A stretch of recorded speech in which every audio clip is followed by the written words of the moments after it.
Wondery Plus subscribers can listen to Crime and Sports early and ad-free right now. Join Wondery Plus in the Wondery app or on Apple Podcasts. In the depths of an Atlanta forest, a clash between activists and authorities ends in tragedy. I'm Matthew Scher, and on my new podcast, We Came to the Forest, we expose the hidden truths behind a shootout that left one activist dead and countless lives forever changed. Binge all episodes of We Came to the Forest ad-free on Wondery Plus.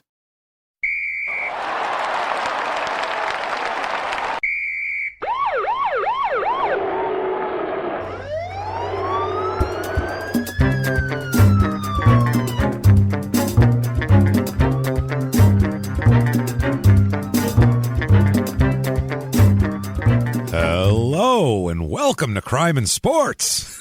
Yay! Yay, indeed, Jimmy. Yay, indeed. My name is James Pietragallo. I'm here with my co-host. I am Jimmie Whisman. Thank you, folks, so much for joining us today. We are extra super excited, as always. Yeah. We had a crazy wrestling episode last week. This week, we're going to stay right in the deep end of the brain damage sports and go to boxing, which is wonderful. So we're going to do that. We have an absolute guy's a crazy son of a bitch today. So it's fun. Good stuff. Can't wait to do it. Before we get into that, couple of quick things. First of all, thank you everyone for your reviews this week. If you haven't done it yet, please give us 5 stars on Apple Podcasts, that purple icon. Why? We don't know. Just because we don't know why. It helps drive you up the charts. We have no idea why. So please do that. Doesn't matter what you say, but 5 stars are great. Also, head over to shutupandgivememurder.com where we can say tickets for the virtual live show for Crime in Sports are available right now as we speak. Thursday night, May 6th, and it'll be available for, 72 hours afterwards? I believe that's true. So you can watch it all weekend, too, just in case. Yeah, Thursday's weeknight or whatever. No problem. Do that. Oh, we can't wait. We'll announce who the subject will be in the upcoming weeks, getting closer to it, but I'll make sure. We'll make ssure it's somebody famous. You guys all asked for it. People have asked for this. People like overseas said, please, we can't ever get over to the States. Can we, have so we're doing it. So show everybody. I'm telling you guys that we had to fight for this.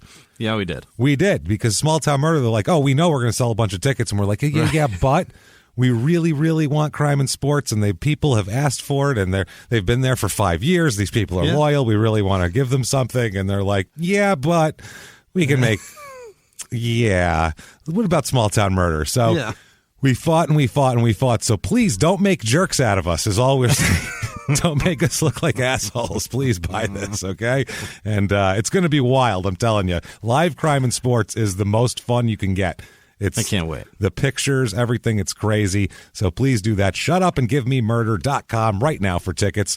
And also you can find out everything about Small Town Murder, which you should also be listening to. Yep. Crazy if you're not. There's been some wild episodes lately. Go check out Small Town Murder. And also check out P.S. I Hate This Movie, because I've had to watch Twilight. And I had to watch one this weekend about she's like pregnant with like a demon lizard. Nope. It was messed up, man. I had a lot of opinions on it, because this shit was just 2 hours of people whispering at each other while a demon lizard grew in a belly. It was the weirdest fucking movie I've ever seen. So check that out as well. Crazy stuff there. Everything. Check out Patreon, most of all, though. Of course. Patreon.com/crimeinsports for all your bonus materials. We had the last episodes that we just uploaded this weekend are they're really good. We'll just say that. Marv Albert is the Crime and Sports one, so we got to hear all about his toupee and his rock-hard dick everywhere. His treatment of hotel concierges. It's a real messy one. And then for Small Town Murders, which you also get access to, because you get access to all the bonus materials all the way back and through everything. We did the Night Stalker, Richard Ramirez, and so we talked about the Night Stalker documentary and all about that. And Marv Albert probably has gotten a hand job in like in a massage parlor, right? He's the guy that like goes in there expecting it, right? Yeah, he's that guy. He knows the spots that definitely give it, where he doesn't have to ask. Where they ask you. Gross. That's he's that guy. He gives the number. Him and Robert Kraft pass numbers back and forth. I feel like so. God damn it! So check all that out. Patreon.com/crimeinsports is where you get everything. And also, Jimmie will mispronounce your name at the end of the show because you're a producer. And if you just want to be a producer and have good karma, you can also do that. Be a great person by donating on PayPal. Use our email address, crimeinsports@gmail.com to do that. Right. All right, get all that out of the way. Now it's time to jump into brain damage sports. And the crazy person of the week, shall we? Terrific. Let's do this, Jimmie. All right, we're getting into boxing this week again, like I said, which is always great. We're going to talk about Dereck Chisora. You ever heard of this? Chisora. You ever heard of this guy? Chisora. No. He is a boxer. He's from Zimbabwe, but he boxed all in Britain. He moved to England when he was 16 or something. So we'll talk about him, man, because, wow, what an interesting story this is here. Dereck Chisora, his nickname is Del Boy. I don't know. Del Boy. D-E-L, separate word, B-O-Y. Del Boy. Does Del in Zimbabwean mean dough? I don't know what the hell what that means, but that's him. He has it on. Fat guy? No. He's in good shape. He has it on his like Doughboy. He has it on his trunks and everything, like on his belt line of his trunks. Del Boy. That's his name. He later will change it to War, though. So keep an eye on that. He goes through some changes, which are always fun. Whenever athletes try to redefine themselves, it's always evolution. It's always something special here. So he's born December 29th, 1983. He's still a younger fellow here. He was born in Mbabane, Zimbabwe, and it's a suburb of the Zimbabwean capital, Harare or Harare. I'm not sure. Probably Harare, I would think. I think so. Yeah. His parents. Apparently his mother was previously married and had a daughter from a previous marriage, obviously. And she ended up marrying Dereck's father. It's a guy named Paul Chisora, who was a boilermaker. Yeah, that's good stuff. It's a tough gig, man. That sounds like a boilermaker in Zimbabwe. Sounds like a tough gig. Oh, my God. A Zimbabwean boilermaker. Yikes. Do they have Zimbabwean unions? Is that a union job down there? I don't know what they got going on in Zimbabwe. I'm not sure. It's a tough trade, man. I know Zimbabwe is one of those African countries that has like more white people than it should, meaning that they probably were. There's some unions there then. No, there's some bad. Yeah, I feel like there was some colonization. Yeah, there's a lot of that going on, and like the Zimbabwean people, a lot of them have kind of like English accents a little bit too. Okay, so it's a weird thing. Yeah, I'm not sure what's going on over there. So now they ended up having Dereck, but they got divorced when Dereck was 4 years old. Okay. He basically grew up under the care of his grandmother. So that's how Dereck came up. That's a bad start. It's a tough, and he apparently he lived in a really, really shitty area of Mbabane here that was not good at all. Very, he just called it was just ghetto life is what he called it. It was just really difficult. He said that later on, though, once he ends up going to England, he moves in with his other grandparents and it's pretty comfortable middle class. So great. He's feeling good about that. He's got an uncle Paul, who was kind of his mentor here. He was a martial arts enthusiast, and it's not hard to. He says he spotted his nephew's aggressive streak and took him under his wing. Now, let me describe. Here's a quote from his uncle, and this is why it's not real hard. It wasn't like a real find. Like, I saw this one little thing in him, and I thought it was pretty obvious. Was it really a glint in his eye? No, it was let's just get the quote. Quote, right. Dereck grew up under my watchful eye. My dad really took a liking to him after my sister and his father divorced. He educated him at Churchill Boys High, but Dereck was a problem at school. He once beat up the headmaster.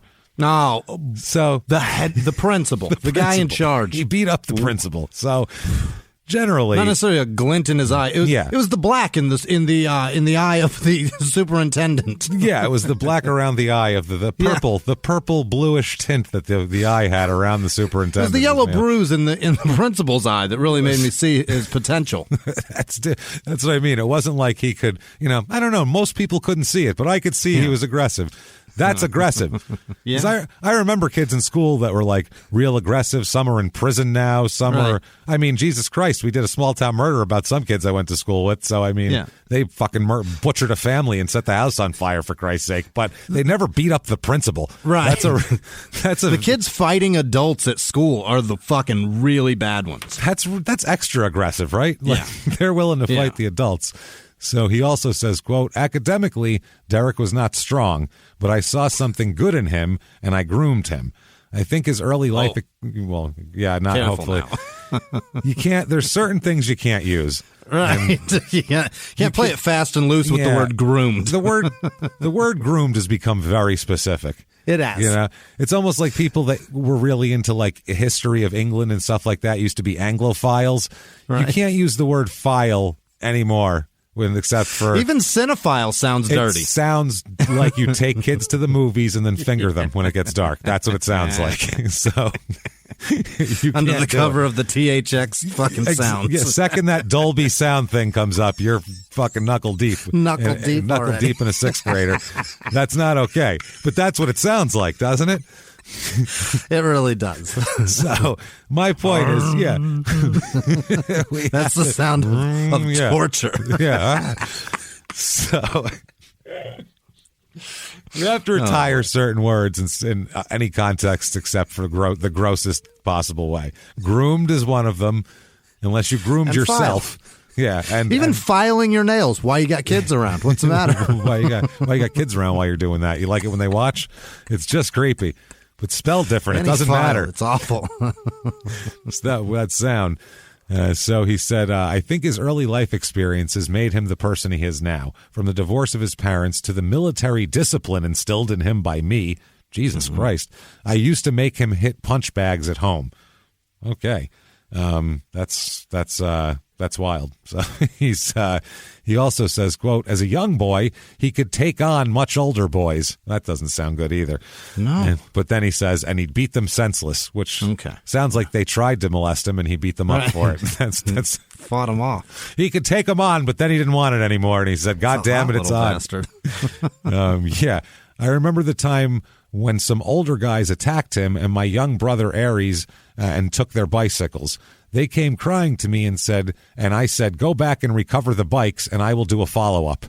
Okay, there's Jesus Christ. When you send them back out on a vendetta walk, that's not good. That's bad parenting. That's very like old school, like an Italian father would do that. Like, you go back there, you punch that kid in the fucking eye, you get your bike back, and take your little brother with you, all right? Let's go. Get the fuck out of here. That's what they would do. Yeah. He smacked your Italian ice out of your hand, beat the fucking shit out of him, and take his now. What's wrong with you fucking pussy? This is, so he ends up sending him out back to do, he said, I'll do a follow-up. I don't know what that means. My stepfather sent me back out after I got beat up. I came home bloody and my pants were ripped and my thigh was out and bloody, and he sent me back out, and then I got my ass kicked again. I was going to say, that's the thing. What are you doing, man? You gained some sort of ability and skill in the walk to the house and the walk back to what you were doing. You it's suddenly am I now 6 feet tall and tough? No, I'm still a tiny kid with the big mouth. You've gained fighting prowess and from here to there. It didn't work, man. In fact, I'm worse off because now I'm going to walk back after I'm exhausted from getting the shit kicked out of me. Now you've lost blood and you've gotten beat up, so now your chances are even slimmer. This is ridiculous. I came back even harder beaten. It was what the fuck idea was that? Jesus. Well, I guess here these kids didn't beat the Dereck and his cousin up. They just picked on him and took the bikes. And I guess that they were saying that they didn't fight for their bikes. And he was like, well, you needed to fight for your bikes. So they didn't get beat up, but he was saying, whatever. He says, quote, I got there. The bicycles were back. They had gone back and fought. So, he went back and got his bikes. They got him. Good for them. They got their bikes. He beat up the headmaster. His story already ends different than mine. And funny, he goes up to beat up grown men for money as well. Right. So that's, again, veering away from both of our stories, really. It's not going to work. So he said, quote, so those were the early signs.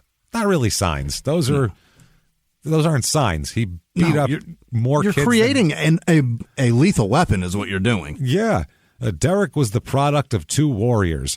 I was once a bouncer for Dynamos, which is Zimbabwe's biggest football club, in addition to my to my martial arts. My sister, his mom, could hit a man to the floor. I suppose that's why she divorced her husband. They were two different characters. So he's got a mom that can knock a man out, is what she's saying. So if your mom can knock people out, you're probably going to be tough. You should probably not know if your mom can fight like that. That means the mom's tough. Yeah. I mean, she's done this a few times, and that's horrifying. He's like, I know my sister. She'll fuck you up. That's I'm mad at you, but you don't want my sister to be mad at you. She's really bad. That's a rough one. I don't know what kind of punch my mom can deliver. I've never seen it. No, my mom uses weapons, so I've seen her use a broom. She hit my stepdad with a VHS tape in about 1993, and she stabbed him with a fork one time. Yeah. So she doesn't depend on a punch anyway. Yeah. Italian broads will use weapons. They're crazy. Maybe she knows what kind of punch she can deliver, and she doesn't need to do that. Well, yeah, I think she realizes that it's, the weapon's going to be more effective than her punch anyway. She's a small woman. You've seen my mom. She's not a big person. Not very big. Yeah, you need a fork or something, I think, to even the odds. So, Jesus Christ. So at 15, Dereck, he went back and forth a couple of times, basically. Like his mom moved to the UK, and then he moved there briefly and then went back to Zimbabwe to live with his father for a little while. That's not good. So, yeah, kind of back and forth. And then in 1999, he went back to the UK full time here when he was 16. And this was because the economy in Zimbabwe took a downhill turn and things started getting really rough there. So, I'm sure there's some nice areas of Zimbabwe. I'm sure there's cities and metropolis and shit like that, but it's not London. No, it's not London. There's definitely a difference in opportunity there. So and that's the thing too. Everywhere that you think of where you're like, well, that place is a fucking dump, there's probably parts of it that aren't a fucking dump. Right. It's just there's high-rise buildings and fucking king suites and shit like that there. I'm sure of it. Yeah. Well, I'm sure there's just nice places where people live too. It's just certain you don't see that because who's going to publicize that too? That's not really that exciting to put on TV. No.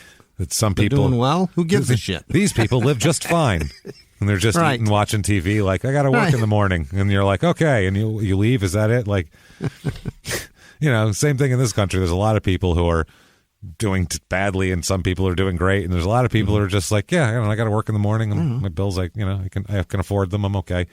It's any other country. It's kind of boring. So he. I guess his uncle said, quote, when I took him to the airport, he was wearing a black leather jacket I'd given him. I told him that he was going to be a great man. He just laughed, shook my hand, and said, thank you, Uncle. So there you go. That's that. So he's off to the UK when he's 16. He lives in Finchley area of London, I guess. Sounds great. Finchley, yes. It sounds very English anyway. Yeah. When you put the word trees and birds and tea. Anything. Finch anything sounds pretty English. It could be Finchburg or Finchtown or anything. Finchworth. Finchworth. Yeah.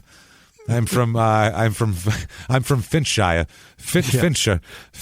That's how they'd say it. Fincher and Fincham. Fincham and Fincher. This is Finchley. Yeah. So he then says, the uncle, I believe his talents have finally matured in the UK. This is later on. Moving there was advantageous for him. He should be proud that he has been, that he's a heavyweight fighter. Not many men can achieve that. My hope is that that he has met a good woman, because women can cause a man's downfall. I also ask him to make God his antidote against any form of failure. He must look at time and age and think about how people will respect him in history. He must be aware of false friends and bring unity to the family. He has the power. Jesus Christ. It's really it's a lot to put on. Sir. Yeah. It's a lot to put on somebody. Yeah. He just said, basically you must live like the Messiah. And, you must find this and accept God as an antidote against any form of failure. Be celibate, stay away from women because they'll kill you, apparently. They'll kill you. Think about how people will respect him in history. Like, really got deep with that shit. Yeah. This guy's like, man, I just want to make a living. I'm going over to 16 years old. I'm trying to get some girls. This is. You're saying people are going to remember me? That's crazy. Fuck, I hope they don't remember the shit I'm doing right now. Yeah. If someone said that when I was 16, I would have went, oh, God, they're going to remember this? No, don't. Jesus, I got to fix my life. Who's going to respect me is the question, really. never mind. Yeah. Now he gets into some problems. These problems are not very documented because he wasn't famous yet at the time, so that's difficult. But the way he says it, quote, I got into some trouble, man. He says some nonsense, some serious nonsense, which is a great oxymoron. Some serious nonsense. I mean, it was nothing, but it was pretty serious. It was everything. It was everything. It was nothing, but it was everything. He says some serious nonsense, quote, guns, drugs. Yeah, serious nonsense is what you just described. That's shit. Wow. I was in the wrong place at the wrong time. I did probation for 3 years. So, I mean, I'd love to know that story. Yeah, if there's guns involved, especially if you're a kid, and especially in England where guns aren't, real prevalent. You're supposed to have that, right? Yeah, that seems like it's more than serious nonsense. It seems like that's pretty serious over there. And if you're around guns and drugs, in America, we treat that shit pretty serious. Yeah, when you mix those two together. Yeah, that's not a good cocktail. No, it's really not. But it's for your future. Everybody. I mean, that's what this, If you've got a shitload of drugs, you better have a shitload of guns to protect that. But don't let the cops know. Here's my point. Let's look at gun ownership in America and drug use in America, and they certainly overlap. Let's just put it that way. There's a lot of people that have both of those things. Yeah. And they're not too sure of how to use either one of them. But they're sitting there like, well, got them. I got it. I got everything. Which, I mean, hey. No, guns and drugs are fun together. That's the other thing. So, I mean, I get it. I'm told. Yeah, dangerous, but fun. So bad for your future. Well, yeah, clearly, if you're a teenager especially. Yeah. So 2000, this is Cricklewood in northwest London. Cricklewood. Yeah. That's amazing. Goes great with ham, wood, worth. Yeah. I like that one. A Cricklewood sandwich. That's my favorite. The Cricklewood ham, it's the best kind of ham. I really like bacon when it's smoked on Cricklewood. That's the best. Oh, you like it like that? No, see, I don't know about that. I prefer more of an apple, but Cricklewood is better with like a fish. I feel like you want to put probably, it over, like an open flame on the fish. Smoked scallops or something. Yeah. It's more of a light flavor. You don't want to over smoke that fish. So he had he was only there like a year at this point. Wow. It's year 2000. He says about it, quote, I was a good street fighter, man. So let's get into what this story's about. Yeah. He said, it was my first fight in London, and not like professionally. This isn't right. It's just, this is just scrap. The first one he got into in the streets here. Mm-hmm. There was a gang of us on bikes. I don't know if he means motorcycles or bicycles here, because he's 17. I'll bet it's the former, James. It's got to be motorcycles, Maybe. Right? I mean, he's 17, though. So, does he have a motorcycle? You can ride a motorcycle at 17. I guess. I don't know. I mean, here, yeah, but people here, I don't know if over there. I think in England you can ride a motorcycle. You can drive or ride anything as long as you can operate or reach the pedals. Yeah, that's true. When did you get a license there? 17? I don't know what the. Isn't it young there? Isn't it like 15? No, because remember the in-betweeners when they got their licenses? They were like juniors in high school. Oh, I think they were 17. 17, maybe? Is it 18? It can't be 18. That would be, no. That's late. It should be. It should be probably 28, but Yeah. I mean, for my safety. Convenience, I'd like my kids to drive now, but that'd be good too. For legalities, and I got in more accidents before I was 18. Okay. Yeah. I got in like fucking 5 before I was 18. It was a lot. That is a lot, Jimmie. And they were all my fault. You should have been driving later. They should have held you out a little longer. They were all my fault. That's perfect. I've seen you drive though. I don't know how you're not in accidents all the time. You've just gotten better at avoiding them. Yeah, I'm really quick on the brake draw right there. I can grab the brake in a second. It's the experience of hitting things, I think. That's what it is. So he says a gang of us on bikes, and me and my friends were chucking tomatoes at each other, having fun. What is that about? It's a weird game to play. How do you hold the ammo?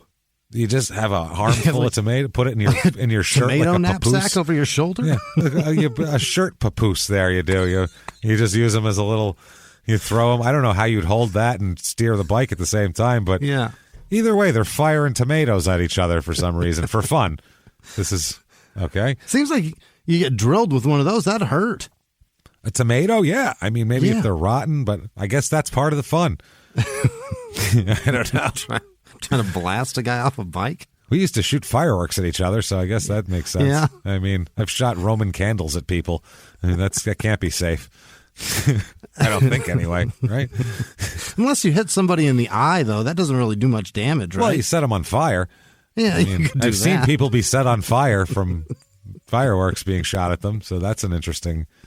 I had a friend who jumping jacks that go bing, bing, bing, and they fly at some point. You never know when they're going to take off. Right. One went right up his pant leg, right up his shorts, and just was spinning around his ass. It was the funniest thing I've ever seen in my life. So, yeah, he says, but one of my tomatoes hit this guy who comes over and takes a swing. Well, that's not good. Because they fucking hurt. Yeah, you got to fuck you. You hit me with a tomato. Yeah. He said, I thought this is on. I jumped on him, pumped him a couple blows, popped his nose, took a couple of his teeth out. Then he went and got his boys. Okay. There were 5 of them outside my house. So I went outside and rocked it out. Okay. So outside and beat the shit out of 5 guys. I don't recall taking multiple teeth out of a man's face and exploding his nose in a fight. That's I don't know. Well, he's going to be a heavyweight boxer, so that's probably why. Yeah. That seems like going a little overboard. Well, I feel like that's why no one ever approached you and said, Jimmy, you should be a heavyweight boxer. When you see this, and the guy had also beat up his headmaster and everything else, you'd go, maybe you should use this. We can funnel this aggression into a better place. That just seems excessive, aggressive, all kinds of ifs. That's not good. Aggressive. How about looking outside, seeing 5 guys are there to beat you up and being like, I'm going to fuck these people up, and then going outside to fight them. I guess it's on. What? Right now, 5 people that you know are angry at you are knocking on your door to kick your ass. Are you going outside? No. Totally unarmed, just going out there to throw fists with these guys. Just you. I might even just crack the door and be like, he's not home. Yeah. I don't know. Wrong house. 2 doors down. Yeah. I don't know what you would do otherwise. So slamming, locking the door and being like, that was close. Instead, he says, I went outside, man, and rocked it out. So he rocked it out. He's beat up so many people that he doesn't even need to be descriptive about it. He's just like, I rocked it out. Like, if you went outside right now and beat the shit out of 5 people who are there to kick your ass, like totally, warranted self-defense, right? It would take you 4 hours to tell me the story.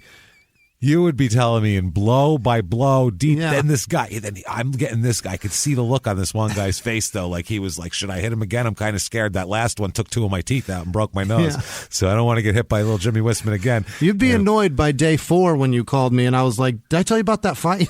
Like, dude, one part I forgot to tell you. Right. You could see the sun glinting off his molar as it flew out. It was amazing, James. It was the best. That would be the best. So, he says, later I told my probation officer that story. He said, you've got to take up boxing. So he did. Yeah. Well, good call. Yeah. That's constructive. Yeah. Anyway, he could have said stop fighting, but he was like, why don't you fight somewhere where it's legal? How's that? What do you say? And fight people that agree upon it way beforehand. Yeah. Everyone's up for it. How about that? Right. That might be better for everyone. So he said, and after 2 weeks, they put me in the ring with this Irish guy called Pat. This guy went wham, bang, and I thought, this shit, he didn't tell me he was going to hit me.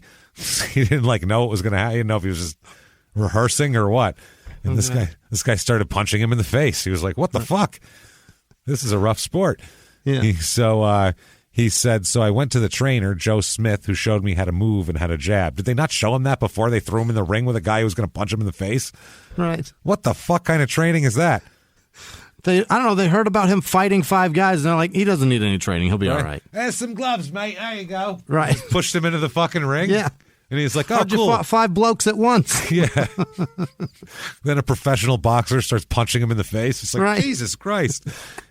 Because there's a big difference between a street fighter and a professional boxer in terms of ability. And a street fighter is good, but a professional boxer is just the efficiency of every blow, every ounce of weight is perfectly where he wants it, and he's going to fuck you up if you and the stand other part is that with him. You don't see it coming. With a bartender that you fight in the street, he telegraphs the shit out of that punch. Yeah, he's had a couple of drinks. This guy is ready to roll. He's been up since 4 o'clock this morning. He ran 10 miles. He's pissed off. He's ready to go. He's ready to kick your ass. So, right. This is So, yeah, he said they taught him how to jab, but then I turned pro and fought a guy called Darren Morgan. The first round, bang, and I'm like, shit, this is the pro game. I look at his legs and I thought, this guy is not going to go down. His legs will save him. So I knew I had to box. Yeah. So he said in his first fight, he realized that it's not the street where you could thump a guy hard and his teeth are going to fall out and his nose is going to break and he's going to go down. Yeah. You could hit a guy with all you got in boxing and he just stands there. You go, fuck, okay, that's not... Which and they train everything in their body. Everything in that body is designed to punch you in the mouth from toes to crown. And take punches. That's a lot of people when they start boxing. First time they hit a guy with everything they got clean and nothing happens, it freaks them the fuck out. Because they're like, whoa, I hit him with all I got and he didn't move. And it's like, well, you got to hit him 4 more times before that, loosen him up, and then hit him with that. Otherwise, his neck isn't going to snap around and he's not going anywhere. He's going to stand there and look at you because these guys are literally trained to take punches in the face. Yeah. Which is why they have brain damage, I would imagine. Generally, yeah. I mean, that'll do it. Think about, and I love boxing, so I'm not saying this, that I believe this, but think about if, like, aliens came down and, like, looked over what we're doing and we said, let's start from scratch with rules. Yeah. There's no way we would allow 2 people to get into a ring and literally just punch each other in the face for an hour. There's no fucking way we would be like, yeah, that's good. That's fine. That won't cause any problems later on, I'm sure. That's legal. Think about that. That's so crazy that we're... And now that we know that brains don't heal, like it's one of the only things in our bodies that doesn't regenerate shit. No. And when it's dead, man. I mean, we talk about football, which is bad enough, and guys getting a concussion here and a concussion there, and I've had 8 concussions in my career, and we all talk about that. These guys punch each other in the face 200 times in an hour. They get like 8 concussions in one round. It's a whole. Once they get one, the rest of the fucking match, every time they get hit in the face, it's more and more and more. Right. It's ding, ding, ding. It's all adding up like a slot machine. Absolutely. It's insanity that's. It's crazy. The guys that can box a long time and then still have it together are feats of, I don't even know. Like I don't know what their heads are made out of, but or they're guys that just don't get hit. Floyd Mayweather. Yeah, that guys like that haven't really taken a lot of blows to the face. Yeah. But I mean, your average heavyweight, they're taking they're taking some big shots too. Guys like that, right? It's not just the amount; it's the quality and quantity. Yeah. And your lighter weights, it's just repetitive popping in the head, which is not good for you, man. It's bad stuff. So his amateur career, he fought about 20 amateur fights. I could find a record of about 3 of them here that I guess were worth something. So go over those quick here. First one was December 2nd, 2005. This was at a conference center at Wembley Stadium. So I assume a small room, the side room at Wembley. Right. Yeah, one of the like a comedy club. Where some energy drink holds a conference every year, something like that. Yeah, it's one of those. So it's versus a guy named Tom Dallas. Oh. Which sounds like a made-up name that a foreigner would say if he was trying to pretend he was American. Yeah. I am Tom Dallas from Oklahoma. Tom Dallas. Very nice to meet you. From Tulsa, Texas. I am from Tulsa, Arkansas. That's me. Yeah. I read on map. So... He's Tom Dallas. Tom Dallas is 17-10 in his professional career later on, so mediocre fighter. He wins on points, Dereck does, and he this gets him the 2006 ABA Super Heavyweight title. It's some amateur boxing association here. It's and also a gold medal at the 4 Nations Championships. A few miles from the glass spires of Midtown Atlanta lies the South River Forest. In 2021 and 2022, the woods became a home to activists from all over the country who gathered to stop the nearby construction of a massive new police training facility, nicknamed Cop City. At approximately 9 o'clock this morning, as law enforcement was moving through various sectors of the property, an individual, without warning, shot a Georgia State Patrol trooper. This is We Came to the Forest, a story about resistance. The abolitionist mission isn't done until every prison is empty and shut down. Love and fellowship. It was probably the happiest I've ever been in my life. And the lengths we'll go to protect the things we hold closest to our hearts. Follow We Came to the Forest on the Wondery app or wherever you get your podcasts. You can binge all episodes of We Came to the Forest early and ad-free right now by joining Wondery Plus. Behind the closed doors of government offices and military compounds, there are hidden stories and buried secrets from the darkest corners of history.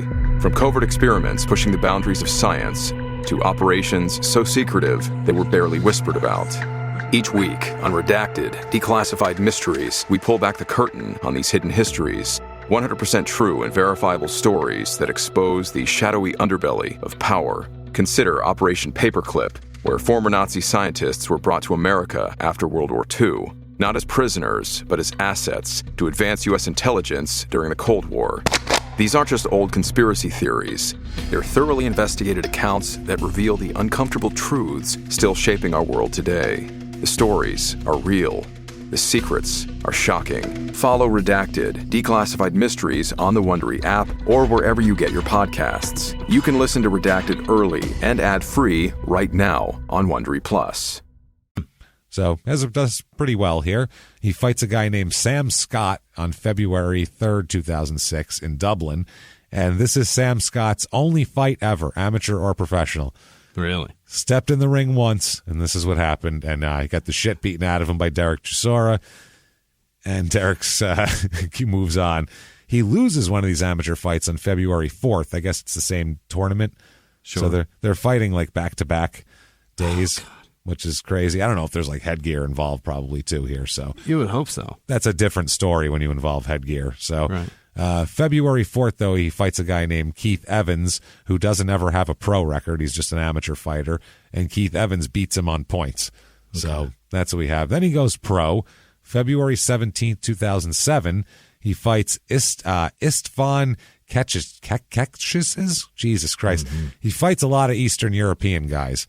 Great. First this of all, is going to be fun. A lot of white guys with names that are hard to pronounce. And CHs and a lot of like 4 consonant in a row white guys with hairy backs that he fights. Like one guy's nickname is Shrek, and he literally looks like Stop that. He looks like if you put Shrek's head on George the Animal Steel's body, and you'd have this like a hairy-shouldered monster person. Poor bastard.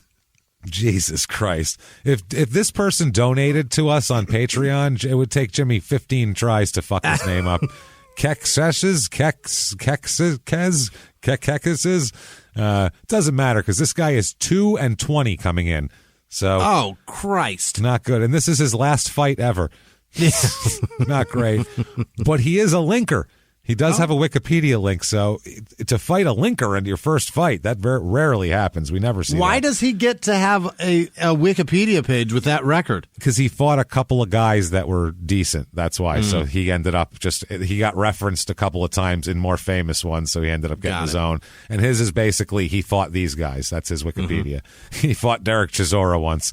So this is a win by TKO for Chisora. Makes him 1-0. April 7th, 2007. This is in Cardiff. And unless it's anywhere, unless it's out of England, just know that it's somewhere in England. Okay. It's just he fights all over England. I'm not going to name all these weird stadiums unless they have funny names, which I will name because one of them sounds hilarious, and I'm going to name that one. He fights a guy named Tony Booth, who's like, this guy's fought a lot. 50 wins, 95 losses, 9 draws coming in. Holy shit. Over 150 fights coming into this shit. That's too much. That's a lot. He finishes his career 52, 105, and 9. And he's not a linker. No link for that guy. That's not fair. If you fight, he's earned it. He won 52 fights. It's true. Yeah. I think that's pretty close to what Mike Tyson won in the end. I mean, you know what I'm saying? So I mean, I think Muhammad won Ali more won fights. 61 fights, so that's not bad. He won more fights than that other guy fought altogether. He won more fights than Rocky Marciano, who was a heavyweight, undefeated heavyweight champion. So that's all. He did lose 105 fights, but still, he won 52 of them. That's impressive. Now, not bad. He beats this guy by points, 2-0. Those journeymen know how to not get knocked out, though. That's one thing. When you fought 150 fights, you know how to stay on your feet. Otherwise, 150 heavyweight bouts. Heavyweight, yeah. Holy shit, man! You wouldn't be able to find your way to the arena if you didn't know how to protect yourself and lose by points, basically. That man's a mess or dead, James, today, right? There's no way that guy's still alive, right? He gets lost on his way home from the grocery store, I feel like. He's that guy. He gets lost on his way back to the bedroom from the bathroom. He's got to have like Rudy Pochek level brain damage. Remember that episode where he was like literally got in the car, was driving the car, got pulled over, and he's like, I am not driving a car. What are you talking about? I'm in my living room. And they're like, sir, you're sitting in the driver's seat of your car. And he looked around and was like, holy shit, I'm in the car. Like he forgot he was driving a car. That's the level brain damage. This is your neighbor's car. Yes, sir. This isn't even a car. This is a child's.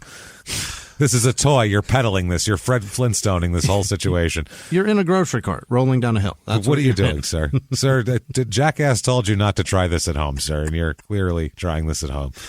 So, then he fights on October 13th, 2007, Darren Morgan, who's the beast from Boney Maine. That's what he calls himself. He has an 8-5 career record overall, so that's his whole career. He beats Dereck beats him by points, 3-0. So January 12th, 2008, he fought. This is I think was it this fight or the other one here? He fights this guy. I want to say Yes, he fought this guy twice. Okay, good. It's not the fight that this happens. He fights Paul Butlin, Butlin, who his whole career he'll be 16-24-1. He beats Butlin by points.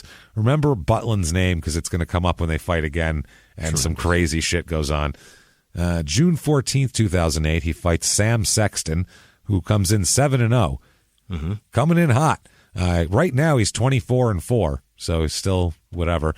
TKO's Sexton in the 6th round, so hell yeah. 5-0 for Dereck. He's working it. September 12th, 2008, this is at Grosvenor House in Mayfair, England, which sounds like somebody's very fancy house where they just move the dining room table aside and let these two Goliaths beat the shit out of each other. The Groveses are killing it. That's what it is. Yeah, they've got a great house. They moved all sorts of furniture with like gold filigree on it out of the way. Yeah. Lit a fire and let these two beat the shit out of each other in the library while they sipped brandy. That's what happened there. TKO and wallpapered with fleur-de-lises or some shit. Yes, that's perfect. While just bum plays over and over again. Yeah, that's it's constant soundtrack coming through like not even speakers. Those big like what are those big fucking like horn things that look like they had it like at fucking Jonestown to listen to Jim Jones speeches. One of those. So he fights Sean Look Mean McLean. Look mean. I was going to say look mean. How about fight mean, be mean, act mean? That's about Mean McLean. That's so much better. Look mean. I don't know why. His whole career is 4-5, so his apparently looking mean isn't enough. That's not going to cut it. It's not going to cut it. This is another 6th round TKO. So he likes to fuck with you for 5 rounds and then knock you out. That's what he likes to do to people here, making him 6-0. Next, he fights Lee Swaby on September 26, 2008. Swaby comes in at 23-21-2. So experienced fighter, and Dereck TKOs him in the 3rd round. So he's got some new guys, some experienced guys. He's knocking everybody out. Not bad. 7-0. September 6, 2008, he fights Neil Simpson, whose nickname, okay, your boxing nickname shouldn't be just what your friends call you. Yeah. You know what I mean? Meat. Like, no, his nickname is Simo. Simmo, because his last name's Simpson, which is probably just what his like rugby pals call him. You know, right? Hey, where's Simo? We're going for a pint. You know, that's what they're probably saying. Yeah. That shouldn't be on his robe. That's not intimidating at all. It's pointless. So he's a 26-17. In Canada, fighter. He'd be like Simpsy. Simpsy, yeah. Hey, yeah. Simpsy, how you doing? And here he'd be like, oh, Simpson, like OJ? Right. Yeah, that's right. They'd call him OJ. like Bart or OJ or Homer. If your last name is Simpson here, there isn't a lot of real good that's all corollaries to you. A murderer or a cartoon. Pick one. You got some big shoes to fill if your last name's Simpson. Best of luck being famous because you got two. I mean, you're going to be the third most famous at best. You could think about it. No matter what you do, like if you just start out from scratch right now, your last name's Simpson, you're like, I'm going to be the most famous Simpson in America. Nothing you could do could top them. Nothing. You're not even going to be as famous as Simpson racing harnesses and cars. So just calm down. Unless you got a hold of a dirty bomb or something, you are going to be fucking. You have no chance of being as famous as these people. You could kill 50 people, and OJ's 1 or 2 would totally take that over, no problem. And then isn't that the weed oil also? Is it? Is it Simpson oil? Oh, Rick Simpson oil. Simpson oil. Yeah, RSO. Those capitals. You're not going to beat that either. No. Yeah, he's third. Sorry, motherfucker. Sorry. He gets you good and stoned. So, murderer, you can't do TV show on for more than 3 decades, and dude who gets you good and stoned. Sorry, bro. I don't know where bringing up the rear here. You're going to be. That's why it never worked out for Jessica Simpson. That was the problem. That's why she went away, because she just couldn't crack it. Yeah. She just couldn't. I was like, nope, can't crack it. Sorry. You can't think of something more clever than, is this tuna chicken? Yeah. Well, then think about her sister. That's even worse. She can't even be the most famous. Her sister's got her beat there, so she's even further down in the list. It's like, God damn it. I can't ever get better than 8th? What the fuck? It's messed up. That's good. See, I would venture to say there's some lawyer in Pittsburgh who I'm competing with, but I could be the most famous Pietragallo, I think. There's not a lot of us. There really isn't. It's a pretty specific name, so I think I might have it beat, at least. I think there's a guy on Twitter that is at Whisman. I wanted that so bad, and somebody's already got it, and they've got a shitload of followers. Not even enough to give it up. Fucking jerk. You asshole. I won't be the most famous Whisman ever. No, probably not. But you probably get some spillover with accidental follows on each other, though. Think about that. I'll bet he gets more followers than I do. I don't know how many he has, but yeah, that's. I think he gets followers based on having great tweets, and and I get them based on having a great podcast. Well, either way, and funny tweets too. Shit's funny. So this fight is stopped in the second round. Old Simo can't make it out of the second. No. 8-0 for Dereck Chisora. And I guess Simo is as good as Del Boy, isn't it? I don't know what the hell that means. I suppose. So January 30th, 2009 in England here. This is where he fights Daniil with 2 I's, Daniil, Pietragallo. So Pietragallo, who his nickname is Shrek. That's our guy. He looks like an ogre. He's got fucking funky ears and a big misshapen bald head and a fucking ugly face and George the Animal Steel's body. Hairy shoulders. Oh, no. Whack down the I'm not even saying you got to wax up or anything. You don't have to be whatever, but take a fucking number 2 to that thing and knock it down. You know what I mean? Get yourself a $20 fucking pair of clippers. Yeah. And knock that shit down. He's got a bald head, so something tells me he's got clippers. He probably does that to himself on a daily basis. So there's a guy on Letterkenny that I'm very off-put by because he has a patch on both arms, a patch of hair on like the bottom of his bicep on the outside. It is bizarre. It's so strange where hair grows on people. And they put this poor kid in a fucking in a sleeveless shirt and overalls, and his arms are just out. Good God. Not even. He's in overalls with no shirt, James. It's fantastic. No, he's Vince McMahon's fucking dream. Take that show. He did it. Look at him. Vince, what are you doing in there? I'm watching Letterkenny. Why, you liking it? Is it funny? Hair. No, not really. But there's this. I'm fascinated by one man. He's just walking around. He's got a particular pattern of arm hair that It's the strangest thing I've ever seen. I think the people are going to want to see it. He's got an overalls and no shirt. I have to do nothing. He's perfect.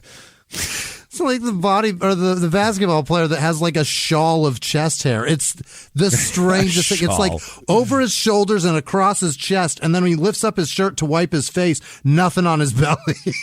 So weird. It's like he's wearing football shoulder pad hair. It's so fucking odd. Oddest male hair patterns are the oddest thing in the world on their bodies. Just patches. It is awkward. It's fucked up. Some people, I've known guys that have said, "Yeah, I got no hair on my chest, but my ass full of hair," and I'm like, "How does that happen?" Or the other way around, or so we get the weirdest, strange shit. So anyway, he's fighting Shrek, and Shrek is his whole career. He's 17-33. So he's just kind of a big, ugly punching bag here. Okay. He beat Shrek by points, probably because he didn't want to. You don't want to get in close on Shrek because you ever play basketball with like old guys with sweaty back hair that insist on playing with their shirts off, and you don't. Awful. You don't want to put the forearm into them. They want to post up. You're like, look, just do what you want to do. I don't care. I don't. Take the shot, fucker. Just fucking take the shot. You want to drive to the lane, do it. I'm not touching your sweaty back hair. Right.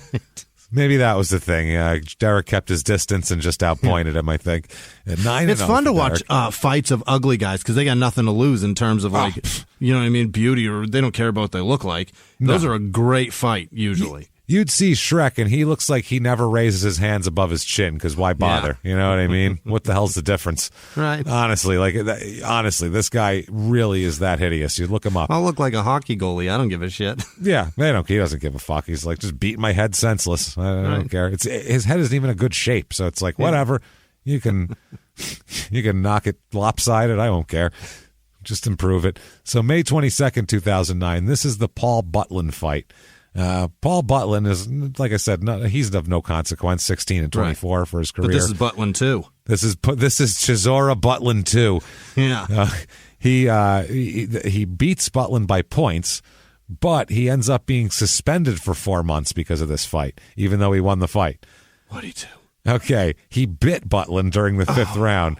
The ref didn't see it. He missed it. He bit his ear. He did a total Mike Tyson. Bit his fucking ear. He didn't rip a piece off, which I'm sure that if he spit a chunk of his body on the ground, I'm sure the ref would have noticed that. He just nibbled him. Yeah, but the ref missed it. But they ended up body boxing, whatever the fuck board ended up reviewing it later on and seeing on the tape how obvious it was that he bit him. So he gets to keep his win. But he also he ends up being suspended, and he's going to have to miss a fight. He was going to fight recently or soon, and he's also fined 2,500 pounds as well. So no biting, dickhead. No. Jesus Christ. That shit might work when 5 guys are mad at you for throwing a tomato. Right. But not now. This is bad. October 9th, 2009, he fights Zorab, Noniashvili. Oh, Noniashvili. That's his name, I bet. 13-13-2 career, so whatever. He knocks him out in the 3rd round. It's a TKO, 11-0 for Chisora here. So now he might get a chance. He's hoping to be able to get a chance to fight a guy named Danny Williams here, who he wants to fight, who's coming up here. He says he wants to. He says he was supposed to fight him before, and he says, it was my own fault that the fight with Williams didn't go ahead, and I've been kicking myself ever since.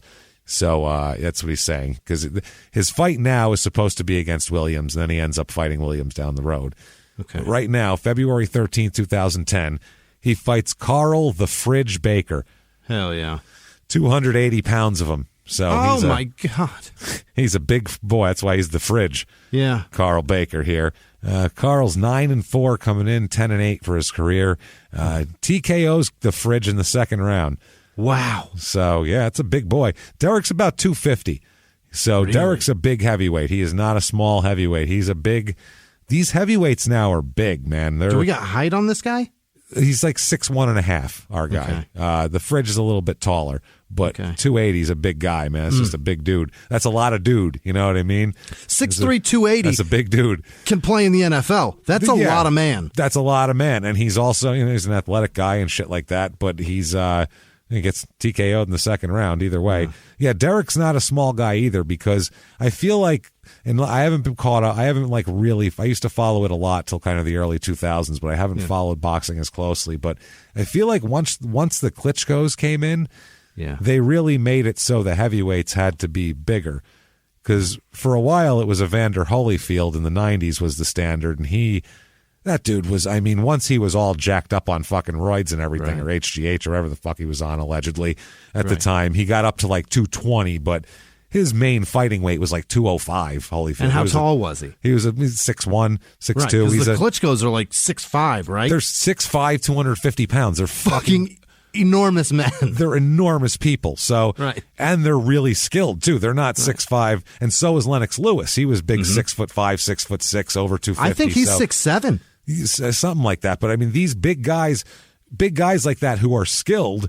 Yeah. You can't. I mean, there's a rule in boxing. If they're evenly skilled, you always take the bigger man. That's just the way it is. If all else is even, take the guy who's bigger just because it's obvious. It's just fighting. Size, right? It's size. So, that's kind of how it works here, where they were Lennox Lewis, the Klitschko's. You had to outbox them, and you couldn't because they were good boxers. So these little guys didn't stand a chance. So you got guys like these guys, Carl the Fridge Baker. Fuck. So 12-0 for Chisora. Next up, May 15, 2010, is the Brixton Bomber Danny Williams. Okay. Here we go. That sounds very British. Insanely British. The Brixton Bomber. He is 41-8 coming in. My Christ. No joke. Yeah, no joke here. In 2010, I don't know who this guy is. That's how far removed from boxing I am. Yeah, but I mean, he finishes 54-29. He wasn't ever really on the American scene like that you would have seen. He wasn't like fighting on HBO or anything like that. He was fighting in a lot of British fights, European fights. And when he got to have a good record, they started putting him against good boxers, and then he didn't do as well. That's kind of here, yeah. This is for the Commonwealth heavyweight title, this fight. So here we go. He knocks Williams down twice in the second round, and it's stopped after that. Really? So the ref, after the second knockdown, he waves it off. It's a TKO win for Chisora. So he's starting to look like the real deal now. Sure. Beating this guy, and he's a champion of some sort. Yeah. And he's got some sort of a belt or a trophy. whatever they give him. That'd be hilarious. Laminated certificate.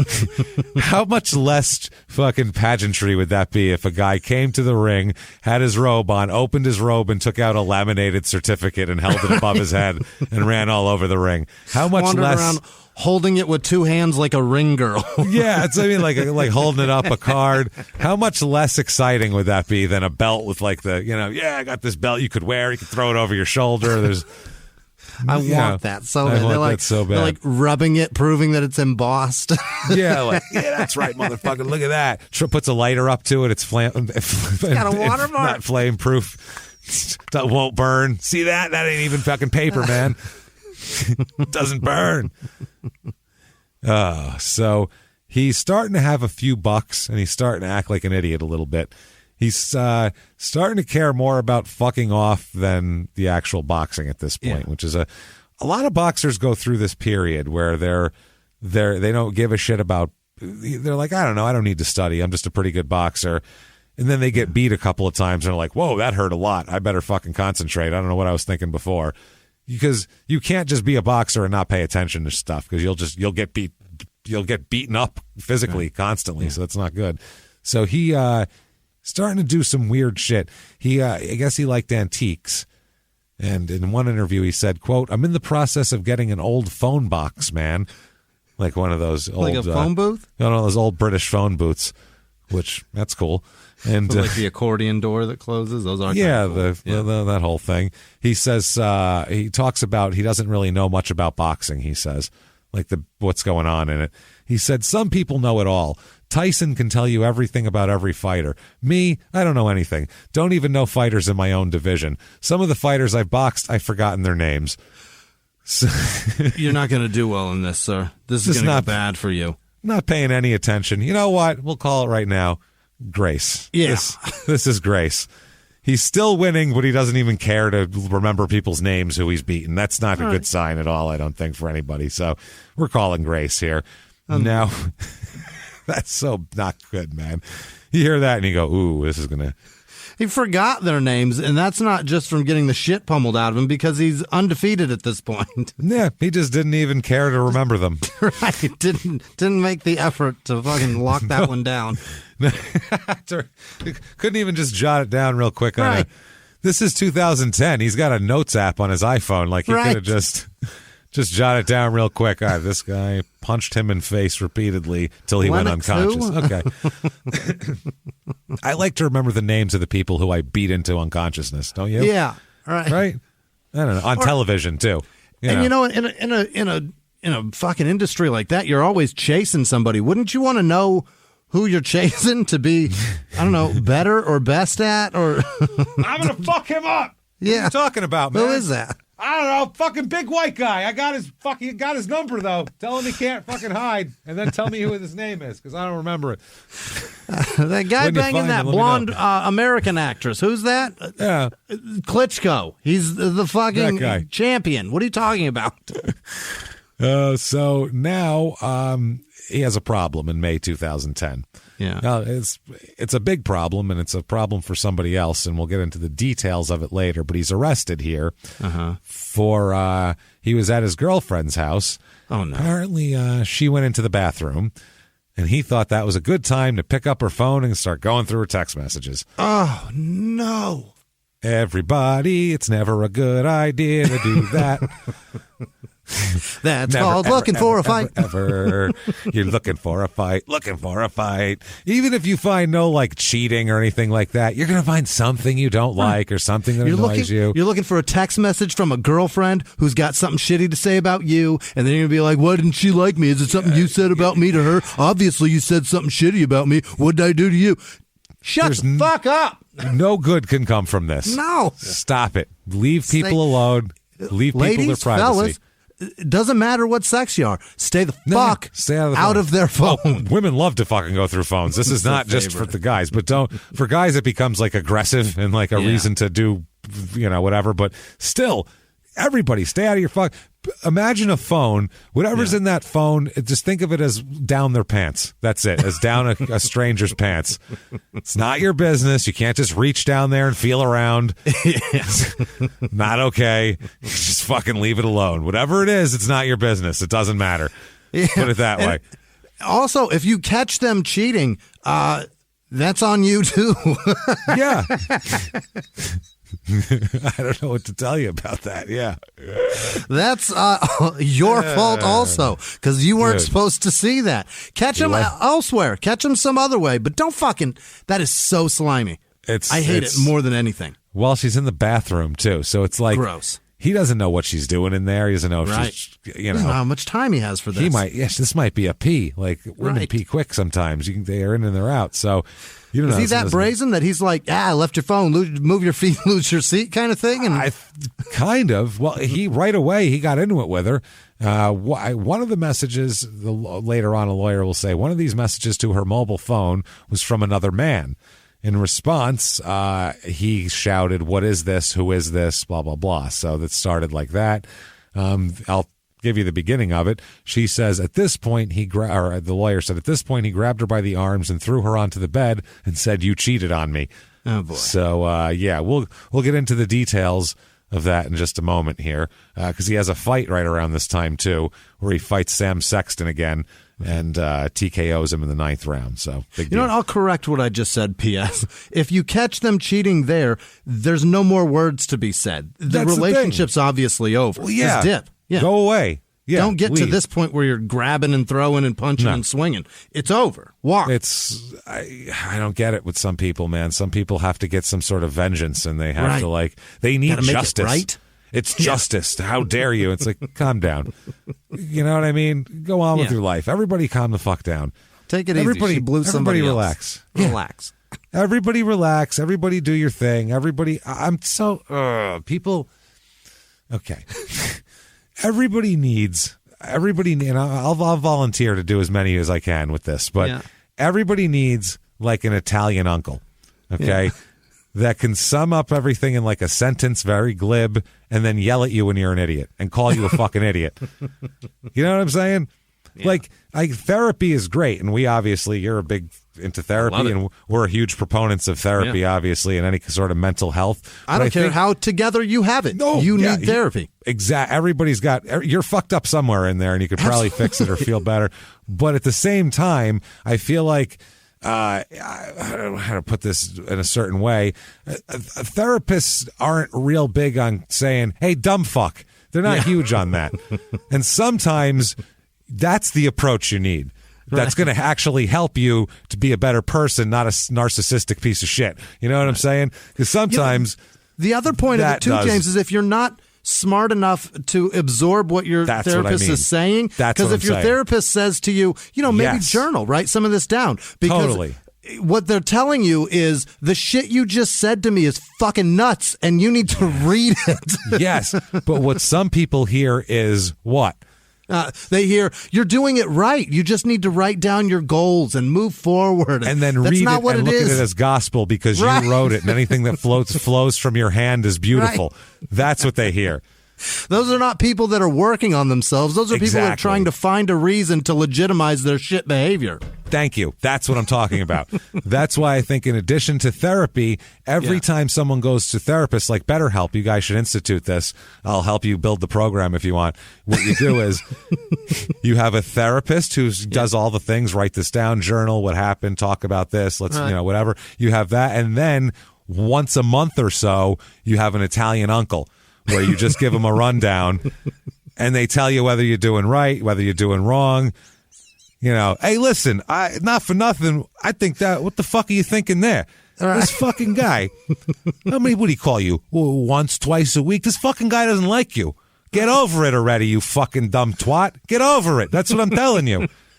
Jesus Christ, you're worth more than that. You know what I mean? Find yourself somebody nice. Quit your fucking complaining.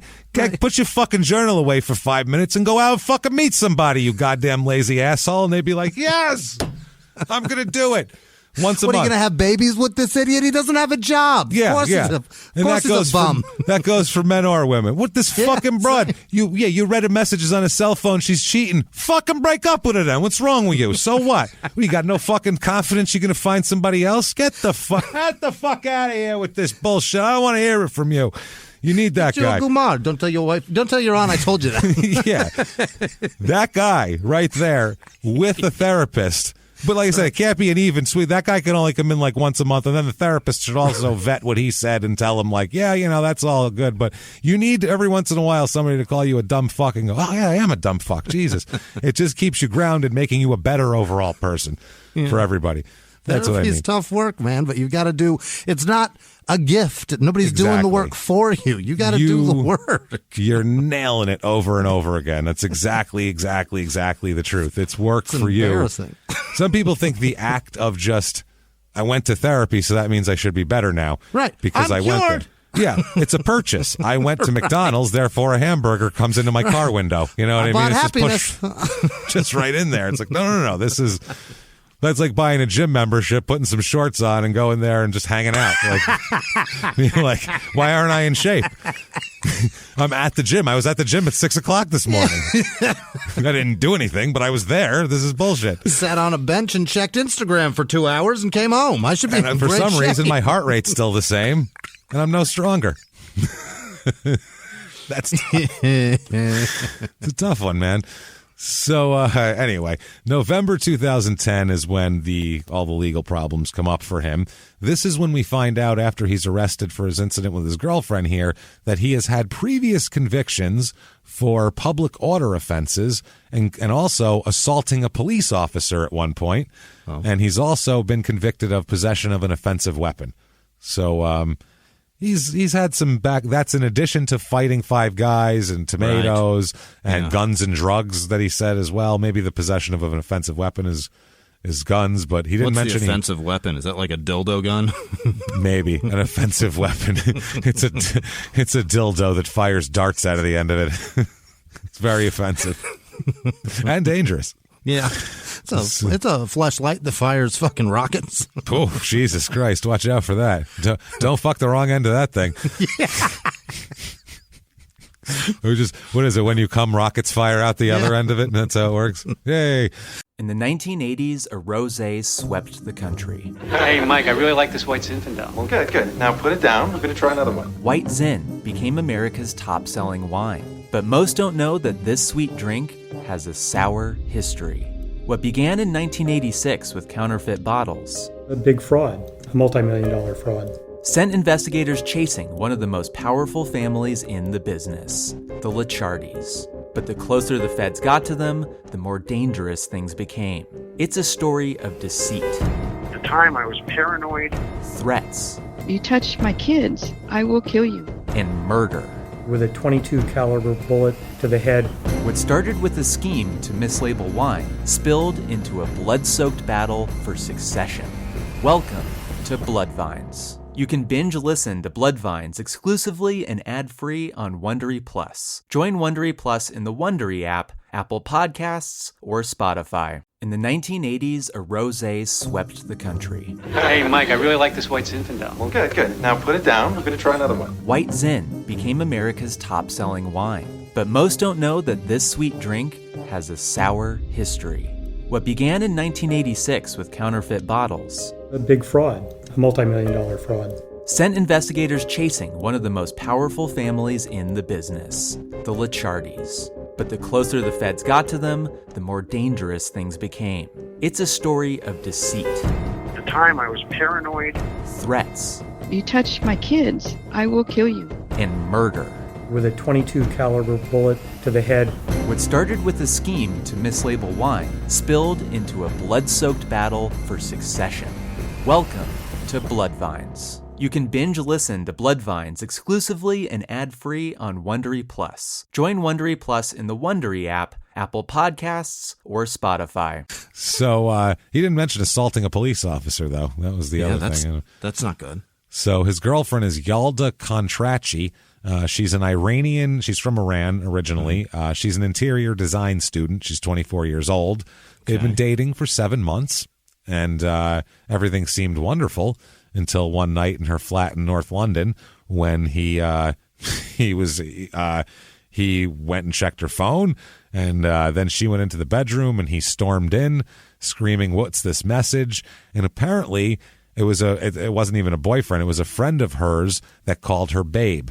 Oh, God. So, just how people talk to each other. Yep. Like a man or a dude or whatever. That's just their shorthand, I guess. And he freaked the fuck out. Didn't like that at all.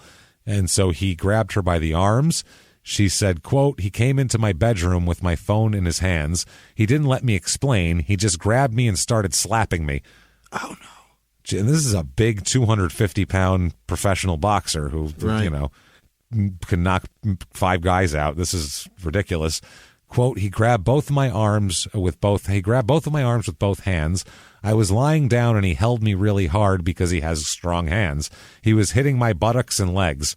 I thought he was going to kill me. He slapped me across the face, then put me down in the bed and started slapping me all over my back and bum. Jesus Spanking Christ. Her? Spanking her, hitting her all over her back or ass or face. This is fucking awful. She said, I didn't know what to do. He's so strong. I was terrified. My face was swollen and my whole body hurt. Holy fuck, man. This is not okay. That's an assault, yeah. This is an assault. She said, my arms were red, my face was red, and so was my bottom where he had been hitting me. So in court, she says all this in court, and this doesn't go over well in court. Oh, sure. He's standing there in a suit looking all huge and buff and 250 pounds, and she's on the stand crying about he's slapped the shit out of me. That's not good at all. Bad for him. So the judge, and we love a good indignant English magistrate. There's nothing like the term "you sir may fuck off" came from Gavin Grant when an English judge gave a long speech before he sentenced him, and I was like, Jesus, you might as well have told him to fuck off. That's wild. Right. So again, this judge will not be outdone. God damn it. He says, quote, "You're a huge man, clearly a very powerful boxer." Oh, he's setting him up for a fall on this shit right away. "You're a huge man, clearly a very powerful boxer." He described the attack as an ugly incident, and he said, quote, "You clearly have a problem with violence, and that has got to stop or your career will be over." Never mind his career. He's going to kill a fucking girlfriend or something here. So then he said, quote, "Your behavior on 28 May was disgraceful and downright humiliating. You used violence on this young lady, and then to heap ignominy on her, you turned her over and slapped her on the bottom repeatedly. You, sir, may fuck off. You are given a 12-week suspended sentence." 12... Suspended for 2 years, ordered to pay £1,500 in compensation, £500 in court costs, and do 150 hours of community service. And 2 years, if he fucks up, he gets those 12 weeks back. Yeah, I guess so. Yeah, the 12 weeks will be, back before the court. Sure. So that was quite the speech to give him nothing. Absolutely. Like he acted like he was the fucking Jack the Ripper, and then he used ignominy and ignominy. He used he really laid it out there thick, and then he's like 12 weeks, but not now. Yeah, go home, get yourself a bath, and have a good meal, and lie down in bed because no. Take a lie down, sir. Get out of my face. Time out. Yeah. So he's talking about could fight Vladimir Klitschko. That's on the radar here. He's scheduled to fight him. I can't. I don't see how that guy is not ever just always the champion unless he dies or quits fighting. Because he's like 50 now, but not 50, but he's in his 40s. He could kick the shit out of anybody. He's a bad motherfucker. They're huge. They stay in good shape. They're just Ivan Drago. These two guys, both of them, Vitaly and Vladimir. They're both machines. It's unbelievable. It's interesting here. December 11th, 2010, the fight was supposed to happen all the way up until 3 days prior to the fight. Klitschko tore an abdominal muscle while he was sparring and had to pull out of the fight. So there was that. It was rescheduled, but then it was canceled so Klitschko could fight somebody that he could make more money against. So basically he fucking lost out twice on Klitschko fights. So instead, he fights on July 23rd, 2011. He fights Tyson Fury, who's he's a great fighter. Great fighter here. 14-0 at the time, Tyson is, and he's new. He's new, and Chisora's 14-1, so this is an even match. Currently, right now, Tyson is 30 wins, no losses, 1 draw. So he still hasn't lost. He's a bad dude. This fight goes all 12, though. I mean, he knows he's crafty, knows how to hang in there. He takes all the shots. Apparently, in the next fight, because they fight twice, in the next fight, out of nowhere, Tyson Fury came out and he just fought southpaw the whole fight, which really completely fucked Chisora up. He trained because he fought him once before, so he thought he knew what to expect, and it's a completely different fighter. And Tyson's the champion right now, right? He just beat the shit out of him. I assume so. If he's 30-0-1, he's had to have won some belts by now. There's like 45 belts right now. Probably. So, unanimous decision loss for Chisora here. So, I'm sorry, this guy brought him to 14-1. They both came into the fight 14-0. Wow. So, this is his first loss, Chisora, so not bad at all. November 11th, 2011, he fights, this is a name, Rimajijus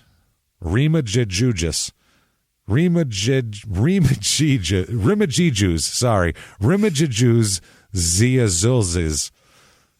Rimajijus is his first name? His first name is Remigijus. Wow. I don't even know. And his last name is Ziausys. Where is he from? Ziausis. I don't even remember. This guy didn't write that one down. Somewhere. Yeah. One of those. I want to say it was like former Yugoslavia or some shit like that. He's from. That's an incredible name. That is Remigijus. That's probably Paul Pierce in that country. Like, it's a very common name. Be funny if even in that country they were like, "What the fuck is your name, dude? What is that?" So this dude is 18-43 coming into this fight. Okay. Not great. His career record: 20 wins, 109 losses, and 5 draws. Bro, quit. Get out. That's. With a name like that, what else are you going to do at that point, though? No one could pronounce my name. I'm just staying in this. Be a dentist. Right, might as well. His teeth are probably fucked up too, so it would help. So he wins by points, does Dereck here. He's 15-1. An article comes out in a magazine around this time that it's just like one of those, what are your likes? It's like a questionnaire that he filled out. Yeah. So let's find out a little bit about Dereck. During this time, thinks he's hot shit. Yeah. This sort of deal. Okay. These are his likes, He's doing like a Reddit Ask Me Anything. Kind of magazine. More like a USA Today, just like a real cheese dick, middle America type of thing here. Early boxing memory, my first amateur fight. Well, I think he took that a little literally. He did. Early? My first fight. Yeah, that's early for me. He's like literally his first memory of boxing is what he thought of. Boxing heroes: Floyd Mayweather Jr., Mike Tyson, Muhammad Ali, and Riddick Bowe. Okay. So, I mean, that makes sense. Right. Yeah, I mean, what else are you going to say? You know, I don't know, dig deep. Joe find somebody out. Find somebody that we don't know of. Joe Lewis maybe, or somebody like that. You could say, you could pull somebody we've never heard of, Robinson. But you know is good at something really specific. You know what I mean? Yeah. Or pick somebody like Ken Norton. I don't know, just like some '70s guy who was had like 2 great fights. First job, mechanic, I guess. I don't know. Current car, he says he has a smart car, which I don't believe. There's no way he can fit in that. Well, based on the cars he has, like, in the next fucking year, I can't believe that. He's driving, like, giant Bentleys and shit. There's no way he was James, driving a smart car. A man over 5'10" can't fit in a smart car. No. I've seen smart cars. I feel like, for me, it would be best if there was one seat just in the middle of the car. Right. No front seat, no back seat, just one seat in the middle, and I could, like, put my, elbows on the windows, and I could fit in it that way. They make one of those now. You should get one. They make one, and it's built in Arizona, and it's a 3-wheeled car. It's 2 wheels in the front, 1 in the back. Why would I one want seat? That? One seat. Why would I want that? It's so rad. I don't want that. I want a fucking like a golf cart, like that's off a little bit. And it's electric, crazy. so then it does like 80. It's so rad. Oh man. I don't want that. Maybe for like if you had some, not on the road. I want it for the road. People drive like shit in Arizona. There's no fucking way. You're going to get killed by some old lady from Minnesota who just sideswipes you because she doesn't know. She doesn't know that you inch your way out on a fucking, She doesn't know about the suicide lane. Make a left turn in an intersection. Yeah, she doesn't get it and thinks that's just another lane. Creams you head on. So he says, last book read, Romeo and Juliet. It's probably 10th grade. That was probably the last book he read. They make you read that in high school. I don't know if they do in England or not, but I'm sure they do. Favorite movies, Rambo. He likes his action here. Guy that's into Rambo reads Shakespeare. Fuck out of here. Yeah, no, they made him read that in high school. I'm sure. But then he beat the headmaster up because he didn't like it. Right. This is for Romeo, motherfucker. And he just knocked him out. So he says favorite ice cream flavor, vanilla. Childhood dreams to enjoy life, and it came true. Okay. Pre-fight mindset to get everybody upset. Pre-fight meal, pasta. Well, linguine and clams is the present. Greatest sports moment. The question is greatest sports moment. Yeah. Every moment spent with my mother and my girlfriend is his answer to that. What are you talking about, sir? Sir, that is not the question. Pay attention. When I boxed my mom. Seems like someone was asking him these questions while he was like fucking looking through Twitter. Basically, That's what it seems like. Checking his app mentions. Like, best sports moment. What? Best moment? I don't know. My mom and my girl are great. Every moment spent with them is cool, man. I don't know. Shit. Oh, cool. This dude retweeted me. All right. Most painful moment, being banned from boxing for 6 months. Which fight were you at your best? He says all 17 fights. So he is not fucking around here. Mm-hmm. Funniest boxing memory, when I bit Paul Butlin's ear. That's his funniest boxing memory. Hilarious when I bit a man in public. When I didn't follow the rules of boxing. Yeah. Oh, I forgot to mention this before, too. Most embarrassing boxing memory, kissing Carl Baker at the weigh-in. He kissed the big giant fridge guy at the weigh-in.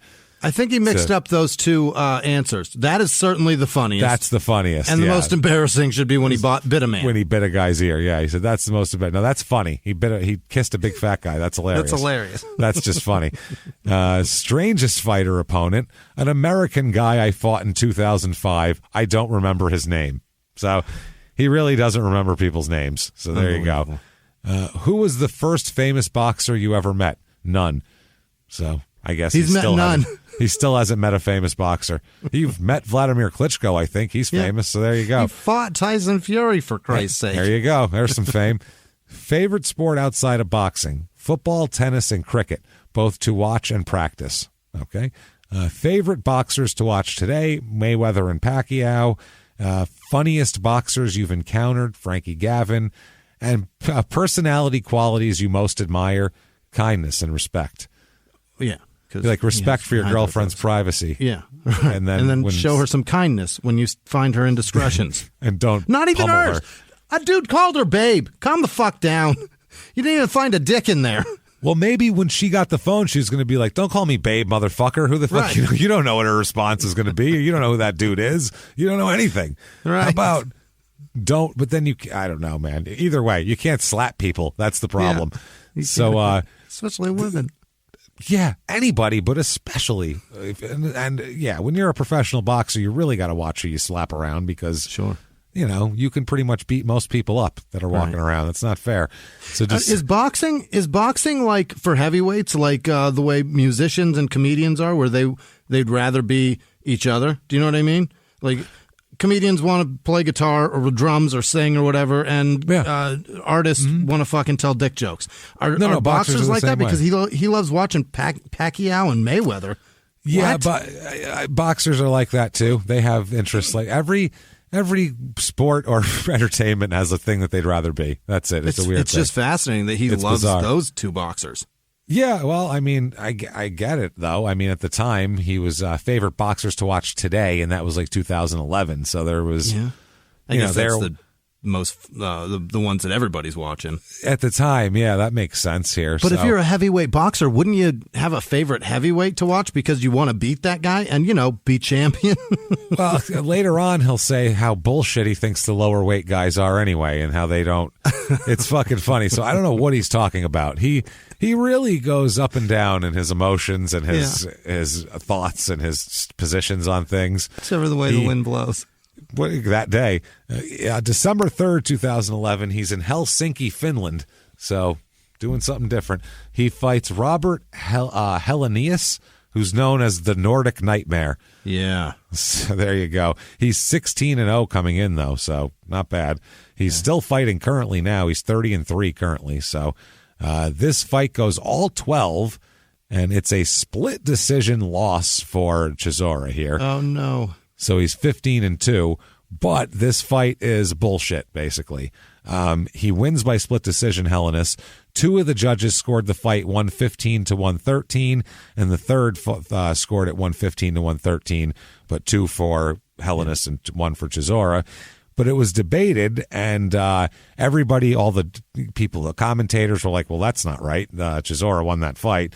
The Ring magazine considered the outcome of the match to be a gift, and they actually dropped Helenius in ranking after the fight.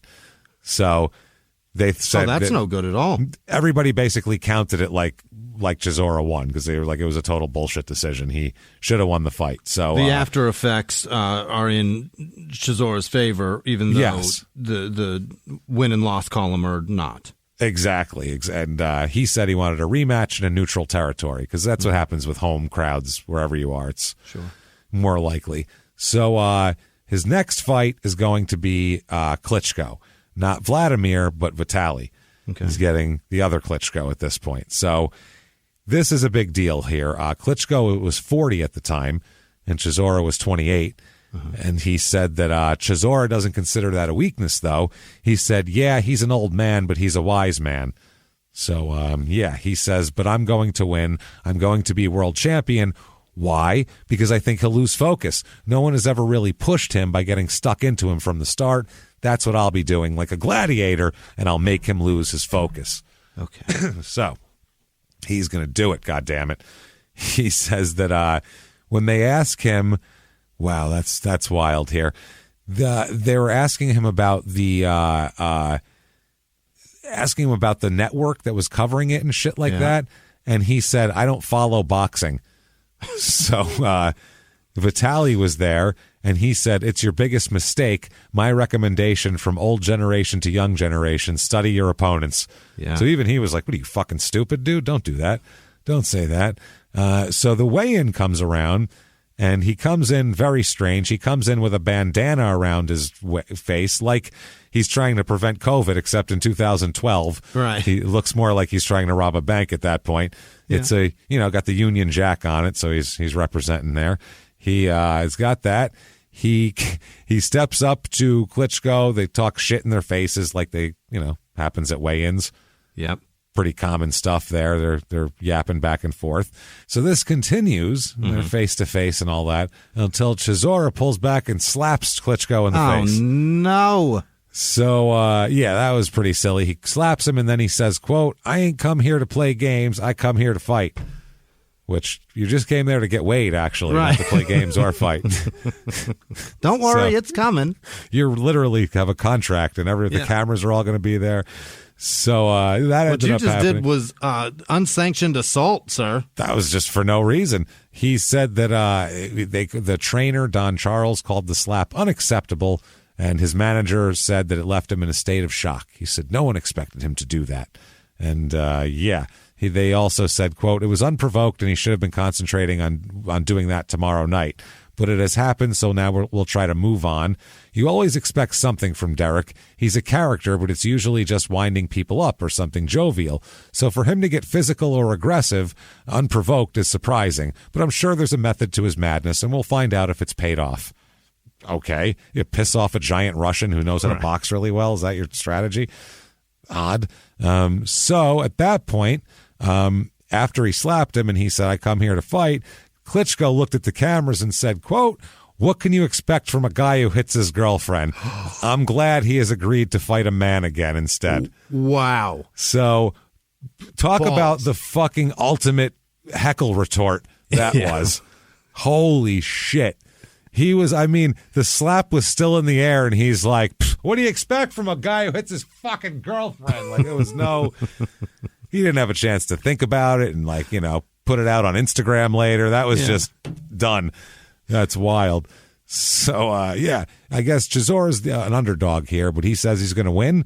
He said, "I'm the underdog, which is how I like it, because when I knock him out in the 8th, it will shock the world. I'm confident that I'm going to smash Klitschko to bits. It will be at 100%, and his old legs won't be able to keep up. I'll make sure he won't get to use his height and reach advantage. I'm going to war. I'm going to destroy his body so his head can't think." That makes no sense. Yeah. Maybe you should aim a little higher. You can destroy his body so his head can't think? I guess. It might not be able to make your body do things, but it can still think if you punch someone in the stomach. He just said a bunch of words. That's what he did. I said a bunch of words. So that's interesting here. Then at one point, he talked about how they asked him, "Well, you slapped him, but you kissed Carl the Fridge Baker. What's up with that? Why didn't you kiss? Why didn't you kiss him? What are you kissing some people and slapping some people for?" Right. And he says, "How do you discern between who you kiss, lick, and slap? Which one is?" What's up with that? And who you pin to a bed and slap repeatedly? Right. What if he tried to pin Klitschko to a bed, saying, "What are these text messages?" That would have been really weird. Why at a didn't you press just conference. spank him? Well, his answer is, quote, "I swing both ways, man." Oh, no. He didn't. Yeah, I don't think he fully understood what he was saying, because everybody was like, "Oh shit!" You see, people are writing stuff down. Oh damn! They were like, "He just came out. That's crazy." Chisora just came out, and then later on, so then they asked him about it, and he said, "Quote: I'm straight, man, but I support my brothers and sisters if that's the direction they want to take." So at least he's not against gay people. So good for him. Yeah. So February 18th, 2012. This is the day of the fight. Now it's in Munich, Germany. So it's a big deal. Chisora is in the back, and Vladimir Klitschko is Vitaly's second when he fights. Yeah. So he's there, and he's the guy who goes in and inspects the opponent's wraps, because they're allowed to send a representative to inspect the wraps to make sure they're not, plaster. So all that glass shit. And nails. Yeah, what's in there, just thumbtacks and shit in there. So Vladimir goes in to inspect Chisora's hand wraps, and he takes issue with the way Chisora's hands were wrapped. So Chisora rips off all of his wraps and threatens to fucking call the fight off. He says, "Fuck this shit. You don't like it? I'll take off my wraps and I won't fight shit then. No one will have a fight tonight." Well, that seems overblown. That's a big deal. So he ends up rewrapping his fists in a satisfactory manner. Right. So they get out to the ring, and Vladimir is in the ring with his brother Vitaly, who's fighting. And apparently Chisora comes up over there to Vladimir to, acknowledge his presence. maybe would shake his hand or something like that. Sure. Instead, though, he spits a stream of water into his face that he had stored up in his mouth. He held that all the way to the ring. Across the ring, because he got a drink in the corner, and then went over and spit it in Vladimir's face. So that's not good. That's not good. He said unprofessional. Vladimir said it was very hard not to break his face at that point. It was I'm sure. After that, he's like, I really wanted to. So you realize I fight too, right? Yeah, I'm pretty fucking tough, as a matter of fact. So he fights Vitali, whose nickname is Dr. Iron Fist, which I think is a hilarious nickname. Yeah. He's 43-2 coming in, so that's nobody to trifle with. Yeah, he's a bad motherfucker. This fight goes all 12 rounds because Vitali had a fucked up left hand. Apparently, it was like had a fracture in it or something. So but he still he owned. Yeah, he's a bigger guy. He still has a fucking Chisora. anvil head. Yeah, and he was dropping rights on him like crazy. So it's a unanimous decision loss for Chisora. 15-3 is his record here. Now comes the fun part. Yeah. You would think spitting water, slapping in the face, he hits, fights his girlfriend in a big fight. That's not as interesting as the post-fight press conference, okay? What's he say? This is crazy. Well, he starts a brawl with a guy named David Hay, who's another boxer who will fight later. And Hay tried to piss him off and all this shit. Chisora gets out of his seat while in the middle of taking questions from the media because, they had the boxers up on a panel. They're taking questions from the media. And this Hay is talking shit from the crowd. So Chisora gets up from the dais there and goes down to fight Hay, basically. He goes down there. Chisora gets close to him. And next thing you know, it's a fucking brawl, basically. Mm-hmm. Hay was attending the fight as a commentator for somebody, too, like as press, basically. Yeah. He was demanding a fight. And basically he said... Chisora, he said then he was saying how he wanted to fight Vladimir Klitschko again and all this shit. So it was interesting. So Hay says he'd knock him out. All this shit ends up happening. I guess Chisora ends up shoving him. Hay pops Chisora in the face. From there, shit goes crazy. Chisora hits him back. They hit. Then Hay hits Chisora's trainer, Don Charles. Oh, no. Somebody hit Hay's trainer, this guy Adam Booth, who looked like... He had like a Ric Flair 1985 level blood flow going on where he was whole face pouring down like he just got out of the fucking steel cage.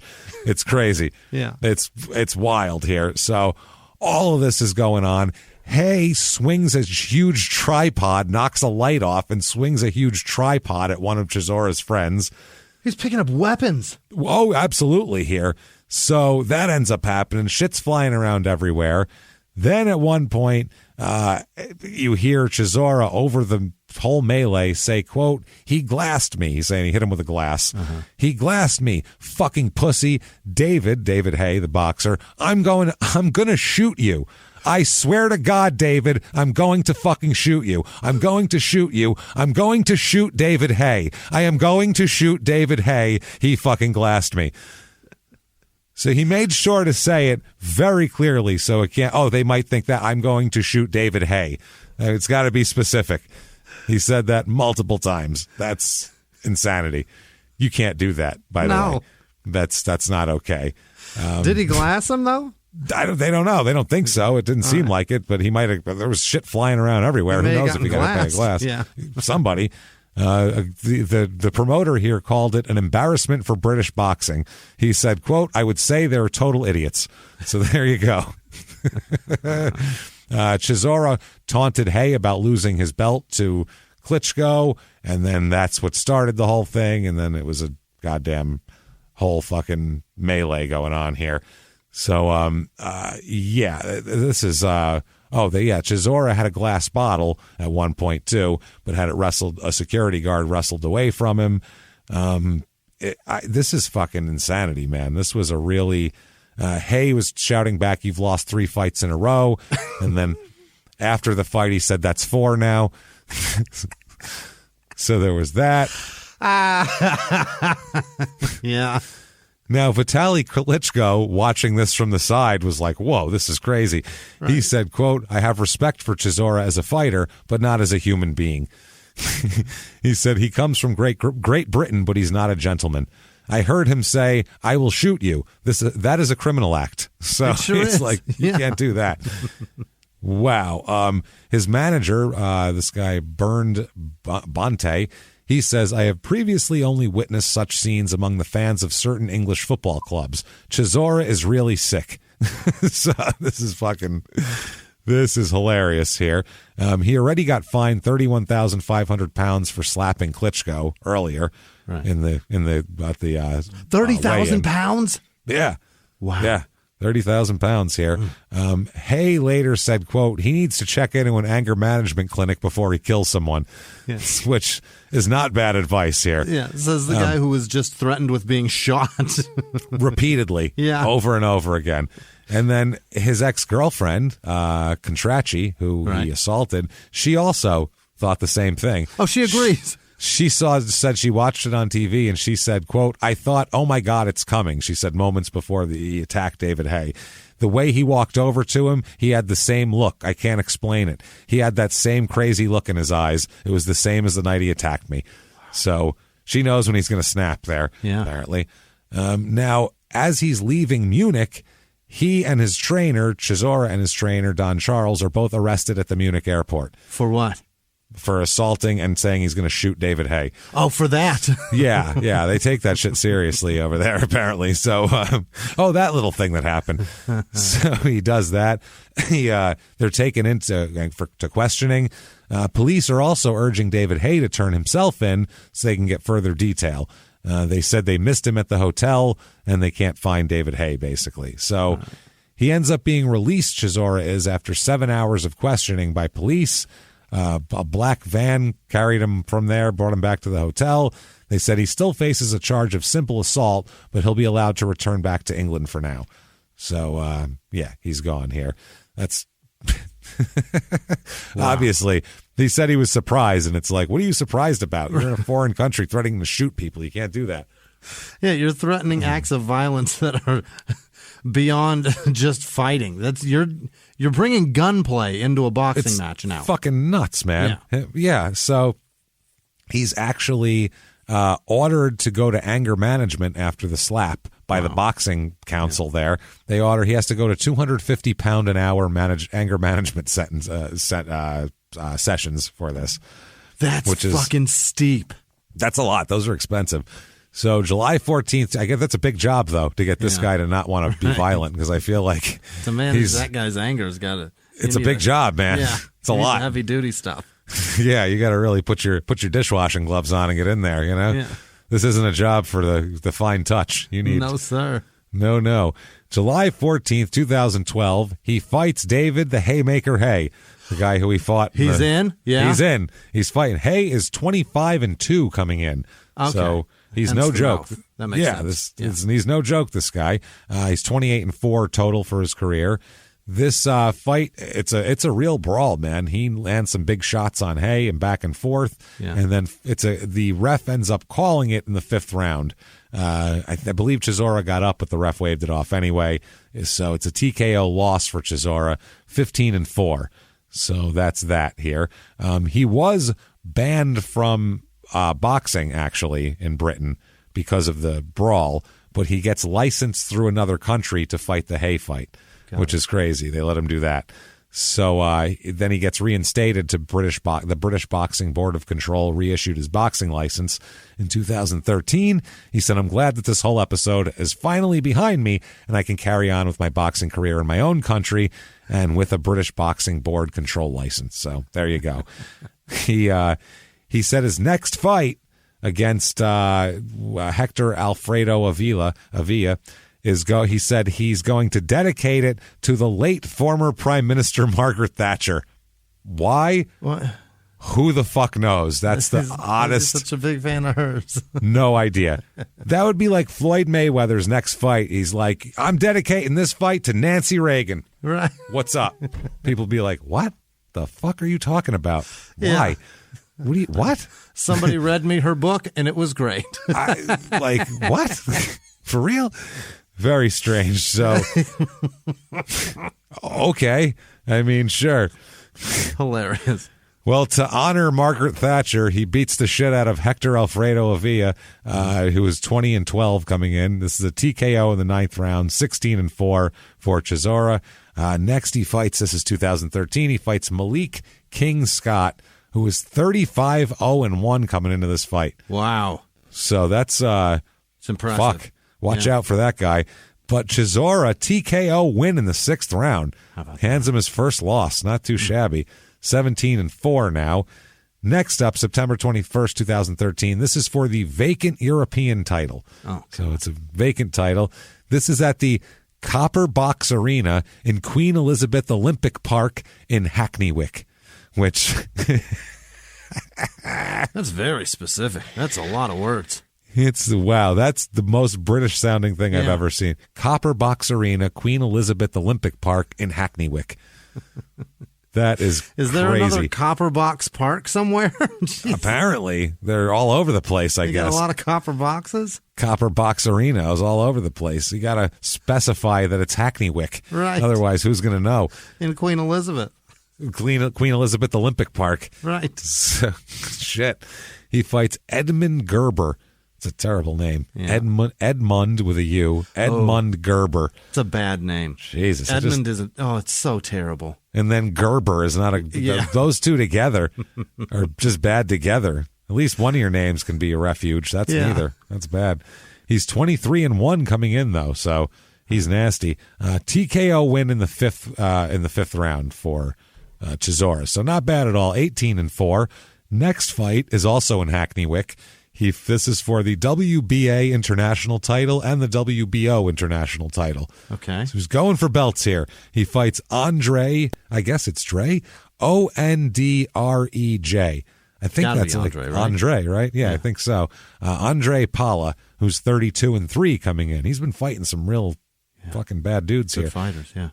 This is a TKO win for Chisora in the 3rd round. Wow, early. 19-4. And he's got a bunch of belts now. That's good.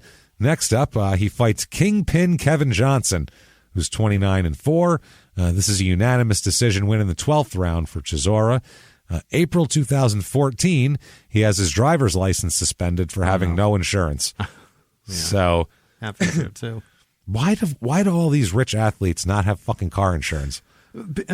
You know what though? It's not just reserved. It's not the to money. them. It is so common that people don't have insurance. But a lot of people do it because they don't want to pay for it, though. Right. That's why he's doing it because he's got like a $100,000 car at one point. He gets pulled over in a Bentley with no insurance, and it's like, do they just buy cars all the time and forget to just call it in? And they're just like, that's fine, I'm me. Who knows? The insurance costs as much as the fucking car per month sometimes, I imagine. Probably. Jesus Christ. For that kind of car, forget it. I don't know what the hell Bentley insurance goes for. It's got to be insane, right? I can't even fathom. I got to assume that it's somewhere in the neighborhood of $1,500 a month. I will say that's one thing I've never even looked into. I never thought I would have any need for that information. Now I wish I had it, though. It's got to be $1,000 a month at least. I guess so. So November 29th, 2014, he fights Tyson Fury again for some reason. I don't get that. And is Tyson the champion? Is he fighting for that? I think so, yeah. Or Tyson's fighting for all of his belts, maybe. That might be the way it works. He's 22-0, and this is the one where Tyson Fury comes out left-handed. Comes out fighting southpaw, which traditionally Chisora's got problems with southpaws, like a lot of people do. And especially if you train to fight a traditional fighter and you're used to an orthodox fighter and you fought this guy before, and now he's fighting backwards, that'll completely fuck your whole game plan up. Tyson's strategic. Yeah, Fury beats the shit out of him for 9 rounds, and then the corner keeps Chisora in the corner for the 10th round. They don't let him come out for the 10th. So that's it. He's done. He stays there. Tyson Fury does not look like a boxer, and that's what's so fucking awesome about that guy. No, he doesn't, but he's a bad dude. He's a bad dude, man. Yeah, he is. So he's 20-5 now, Chisora. December 2014, this is something where he's going to end up being ordered to serve community service because he threatens to kill a man in a parking lot. So he's got some anger problems, I would say here. Did he give specifics again? This is pretty good here. He shouted and swore at 2 men who blocked in his car. That's what happened. He threatened to, quote, smash their faces and kill them in the street. I mean, you don't have to say that at 6'1", and they know you fight. He looks like a guy who would kick your fucking ass. Like, he's got big shoulders and arms. A guy like and that says, unbox my car, I'm going to bash your fucking face in. I would assume he'll bash my face until I'm dead. That'll probably kill me if he bashed my face in. He doesn't even have to say I'm going to kill you. Don't even connect the dots here for me, Chief. Just let it flow, brother. I got it. Fuck, man. So, yeah, he ends up being arrested, and he'll end up later on pleading guilty to threatening behavior with intent to cause fear or provoke unlawful violence later on here. What a and also 60 hours of community service. And basically, let's see here. They said, quote, when they returned to the car park and it was full, and the resident who was in a friend's car decided to park in such a way that it blocked the vehicles in the car park. So what they did was they left a note inside their windscreen with a mobile phone number if anyone needed them to move. So basically, they left a note. That's not how that works, sir. No, like, give me a ring and I'll come out and move my car. Yeah, if you have to leave a note, your shit's parked inconveniently. Figure it out. Yeah. Yeah. So the driver, Mansoor Nikpour, he says, quote, having left the contact number, we walked toward the post office, and we were passed by a large black man wearing sunglasses, a red jacket, and dark tracksuit bottoms. And I looked at my friend and said, I hope he's not parked near us. Yeah. Hope that guy doesn't want to get out, because he's a lot bigger than me. I bet you he can move my car with his arms. Right. He said he immediately started shouting and swearing at us, saying he was in a hurry and wanted us to move the car. We said that we would move it, and there was no need to swear, and continued walking toward the post office. Well, why'd you continue walking toward the post office if you said you'd move it? Oh, no. We'll move it, don't worry, and walk in the other direction. Yeah. You're begging for this interaction. He said we returned again, and the man began swearing and shouting at us. Yeah, because he was waiting for you. If you don't move your car, I'm going to punch you, smash both your faces, and then the car. So that's his threat. I'm on his side here. I'm kind of on his side, too. I really am, because that's just an asshole thing to do. Fuck you know these what? guys. Circle the block a couple times till a spot opens up. Right. But no, you know why? That would be inconvenient for you. So instead, you'll just inconvenience everybody else in the parking lot. Right. That's what that is. You're a fucking asshole, sir. I don't, but I want to park in there. But there's no spots. But I want to park there. Right. Too fucking bad. This was in England? How fucking American of this guy. Dude. Where's Italian uncle guy to step in and go, what are you, a fucking asshole? Oh, move your fucking car. What are you, leaving it here where fucking people can't get out? What's wrong with you? I'll fucking give you the back of my fucking... Get over there and move your goddamn car. So much for being nice, England, you fucking jerks. Circle the block, you fucking jerk off. What do you think? There's no spaces because they got there before you, you fucking asshole. That's why there's no spaces. Park at the end of the parking lot like everybody else does. Tough shit. Yeah. Jesus, park down the street and walk. Right. Whatever the fuck it is, that's not the answer. Right. Now I realize, it's late in the afternoon. Now the parking lot's full. That's your problem. Get here earlier. Circle the block. Jerk. Now, like I said, threatening to kill someone and smash their face is obviously not the reaction, but I get the emotion. Frustration. I get it. I get how you feel.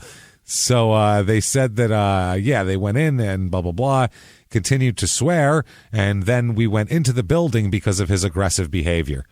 Oh boy. So then I guess the defendant by that point, Chisora, followed them into the building and continued swearing. And then the other driver said that he was going to call the police. And he said, Chisora said, quote, call the police. They won't do anything. You're wasting your time. I'm late for my appointment. I'll fucking kill you. Oh, my God. He said that in the post office, too. As he did that, he poked the man in the chest with his finger, by the way. You were in the right, man. What are you doing? You're in the right. Till he said, the cops won't do anything. I'm late for my appointment. I'll kill you, poke. That's, wow. God damn it. So, yeah, somebody who saw it, a witness, said he poked Mr. Rezai in the chest with his finger, and he said this and stood in the doorway swearing at them, saying he was going to smash their faces and, quote, punch their heads in. Punch their heads in is a great one. Yeah. Just in. Yeah. You're going to push it, even though it doesn't. Your brains will have to go somewhere, maybe out of your ears, I'm not sure, but I'm going to punch it in. Yeah. He said police arrived, and that just pissed off Chisora at that point. Now he's just angry even more. Right. They said he was frantically shaking his hands, and he told the officers, I totally get it. He's shaking his hands going, I told him to move his damn car. Yeah. He's like, he shouldn't have been fucking parked there. Have we lost the plot of that's where this started? This guy's a fucking asshole and parked in a shitty place? Can we start there and then go to this? Can you yell at him first for his parking, and then we'll get to me threatening to kill? And then he said, yeah, I'll move it for you, mate. And then he walked into a post office. Yeah. Fuck that guy. That guy sucks. That's what I mean. I don't blame him. I told him to move his damn car. I've been waiting for ages. When I leave here, I'll be getting my guys to come back and deal with them. He told the cop that, which is, don't tell the cop that you're going to go get more guys and, quote, deal with them. That's not smart. No. So then they said, quote, he continued his aggressive behavior in front of the police. In summary, it was a continuous tirade of behavior and an indication of threats, saying he was going to kill.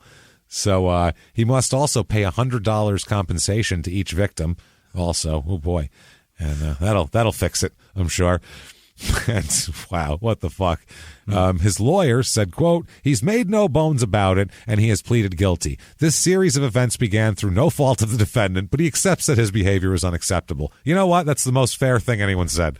Yeah, but if he unacceptable. If he accepts the consequences of behavior, then there is certainly fault of his own. Yeah, well, he said, I didn't start it, but I did react poorly to someone else's shitty behavior, is what he said. Really? Which is he technically did start it by touching somebody. You can't touch people. True. But I do he was in the right and winning. His emotion is right, is what I'm getting at. He the want to yell at this guy, I get it. But he was, at that point, he was like a scared deer. You're just scaring him away into the fucking post office, you know? Maybe because he's always in the wrong, he being in the right, he overreacted and didn't know how to handle it. Yeah, no shit. He's like, I got to do something that puts me in the wrong now because I'm not used to this winning shit. Because the smart thing would have been, hey, yeah, can you move your car? Awesome. And then once he moved it, been like, you dumb motherfucker, why the fuck would you park there in the first place? Either way, you just point at the car and be like, mate, really? Come on, man. I've got to get out. Man. Yeah, move I'm your late fucking for an car. appointment. So, yeah, then he said, quote, this is his lawyer still, the complainants parked the vehicle in an obstructive way, blocking this defendant's vehicle. When he asked them to move, they continued to cross the road toward the post office. This would not have happened if they had moved their vehicle. They refused to move it, and they did not like the way he was talking to them. Yeah. Having been blocked in, he lost his cool, and his frustration got the better of him. He's a professional sportsman, an athlete. He's a professional boxer, and he is in a position to pay. So, yeah, he'll pay them their $100. That's fucking funny. They wanted him to have like a curfew and all this shit because he had a previous suspended sentence. But the lawyer said he boxes in the evening, so a nighttime curfew would be too restricted. It's his livelihood. He's the breadwinner. He's got a 7-month-old daughter. He had a daughter along here at some point here. So they said they would recommend 60 hours of community service. That way he could still train. And, he said, we've heard threats. The bench, I guess is the judge, told Chisora, we've heard of threats to smash both of the victims' faces.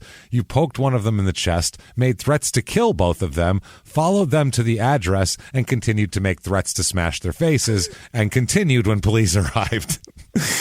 All of that, and then he's like, no punishment. No punishment. You can go on your merry way there, Chief. So, except pay them money.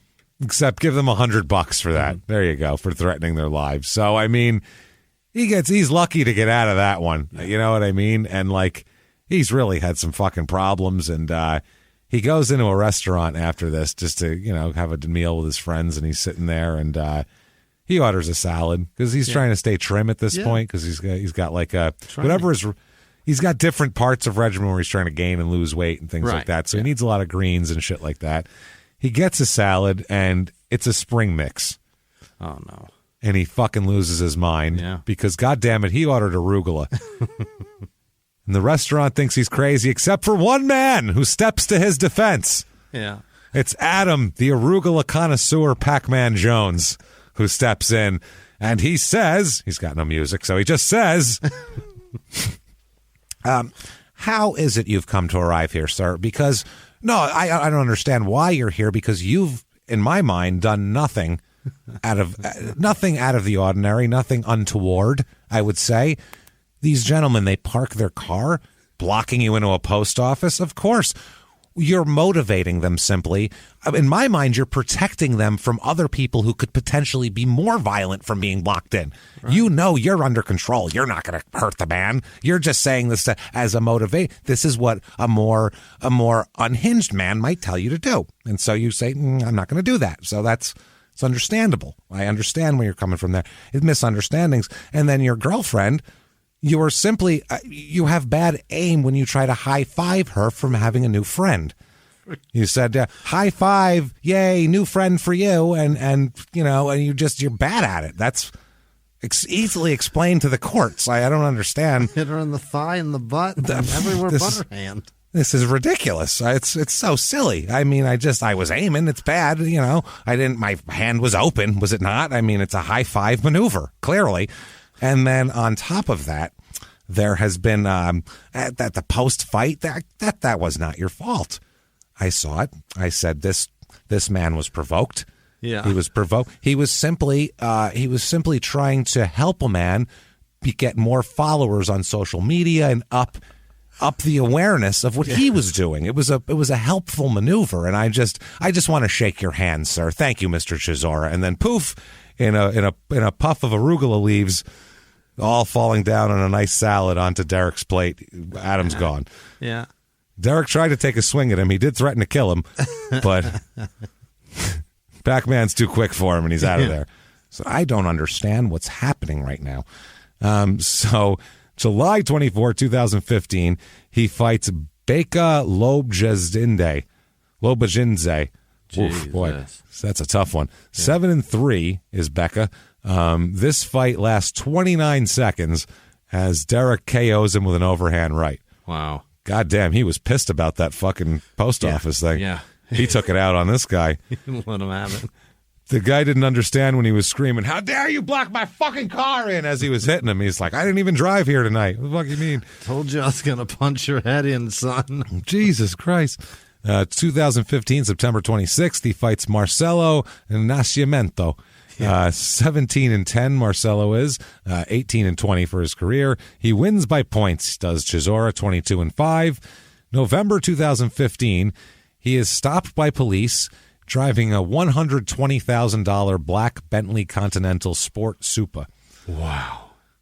That's a hot car. Holy shit. He's driving in Hyde Park, central London, and they pull him over for driving with no insurance, no MOT certificate, which I assume is like a registration for Britain. Yeah. For Great Britain. He was alleged also to not have a valid driver's license. None of the qualifiers to be in that car behind just driving a Bentley around willy-nilly. Willy-nilly like. License, insurance, registration. Just nah. Nope. I just got this. I got this car though. So fucking weird. So wow. Then he fights Peter Erdos in Germany, 9-8-4. This guy is TKOs him in the 5th round. It's 23-5 for Chisora. Then he fights. This is like a week later, December 12th, 2015. He fights Yakov Gospic. Yeah, another great name. TKOs this guy in the 3rd round. So just getting some quick wins here, 24-5. Next in Germany, a month later, he fights Andres Kazamor, CSO. Kazamor? Mm-hmm. Kazomor? I don't know. 14-8-1 this guy is, and he gets TKO'd in the 2nd round, so it really doesn't matter what his name is. 25-5. So 25-5 is a pretty good record for Chisora here. May 7, 2016 in Germany, he fights Kubrat the Cobra Pulev. Okay. Go with the Cobra. Cobra, yeah. Go with the Cobra, sir. 22-1 this guy is coming in. He's currently 28-2 as we speak. This fight goes all 12 rounds, unanimous or split decision loss for Chisora, 25-6. So May of 2016, he's driving. It's 4:10 a.m. Yeah. And he's clocked doing 80 miles an hour in a 50 mile an hour zone. It's 4:10 in the morning. Yeah. Who fucking cares? Yeah. Well, who cares, though? No one else is on the road at 4:10 in the morning. That's the point. That's over it, yeah. If you're alone on the road doing that speed and you get pulled over, you got no excuse. Because no. Of course you're... Who cares? No one else is here. Safe for who? You've got a point. It's just the speed me. limit is to keep everybody safe. Yeah. But if there is a speed limit that's 24 hours a day and you're the only one on the road going too fast, if there's a cop, they're going to notice it. They're going to notice it. And they're bored because they're just sitting there waiting for something to happen. So they said that he likes to train at night and he works out alone to build his stamina. So he was coming home from training. He is driving, I believe, a Mercedes this time.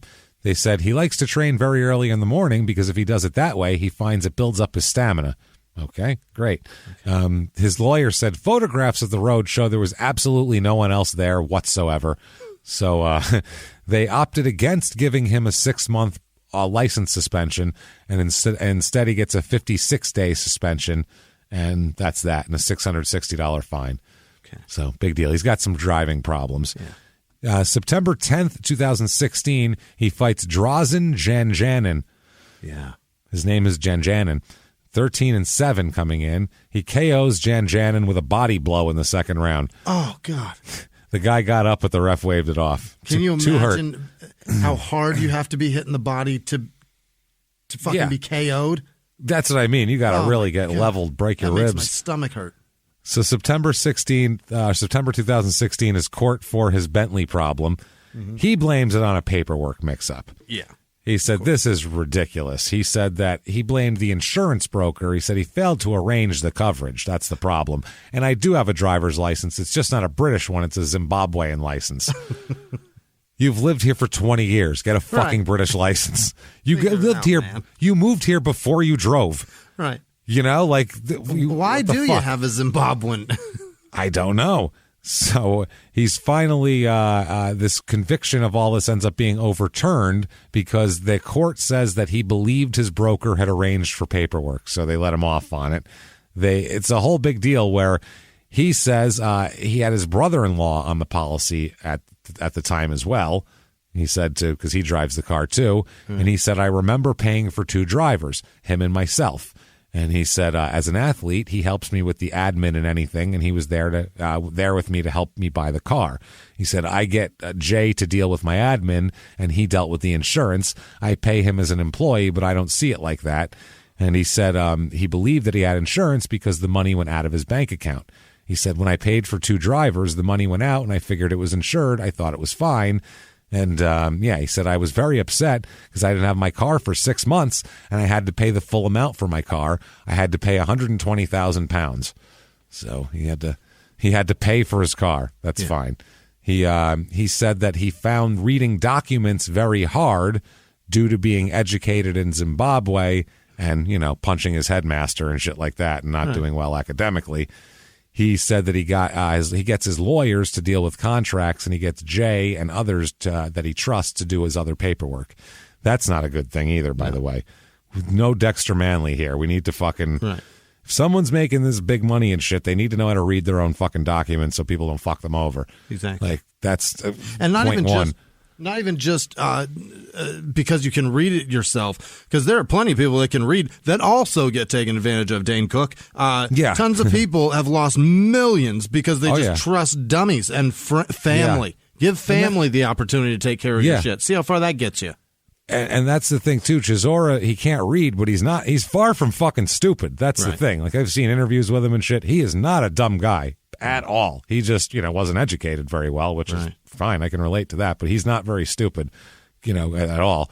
So, anyway, they said that they were in court. They said they were, quote, impressed by his calmness, his demeanor, and his truthfulness, and that there are special reasons to appeal this case. Mm-hmm. So they were like, we're really happy he didn't threaten to kill anybody inside the courtroom. He was very literally calm. How often have you heard that they were impressed by someone's calmness and demeanor in court? That's just a given. You're supposed to be calm and have good demeanor in court, or else they hold you in contempt and send you to fucking jail.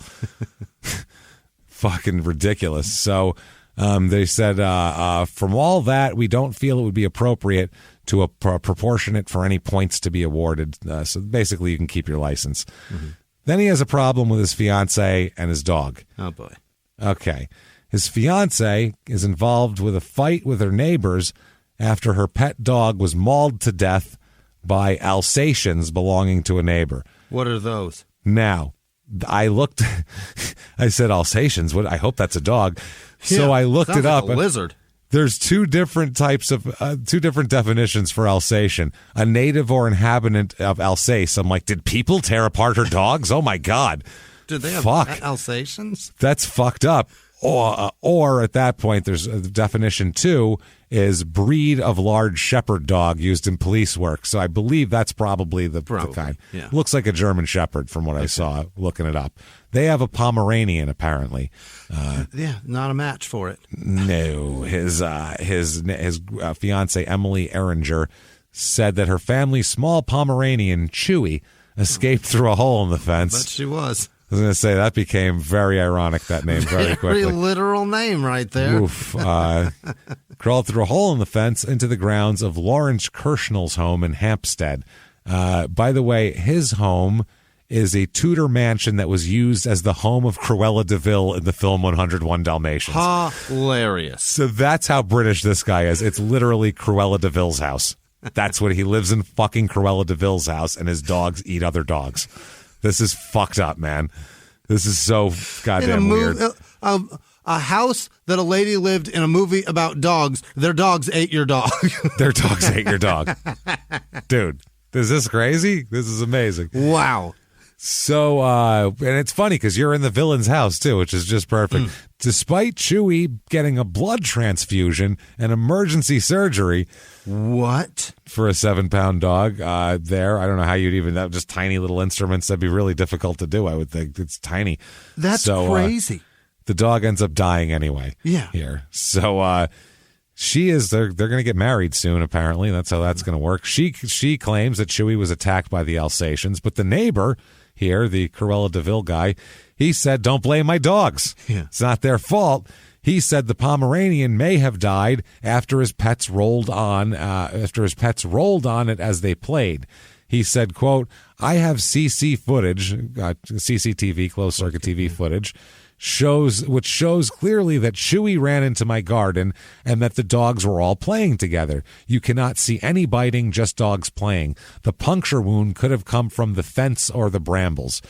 So he's saying, didn't happen on my dogs. The dog's got a puncture wound, might have fucking stabbed himself on something else.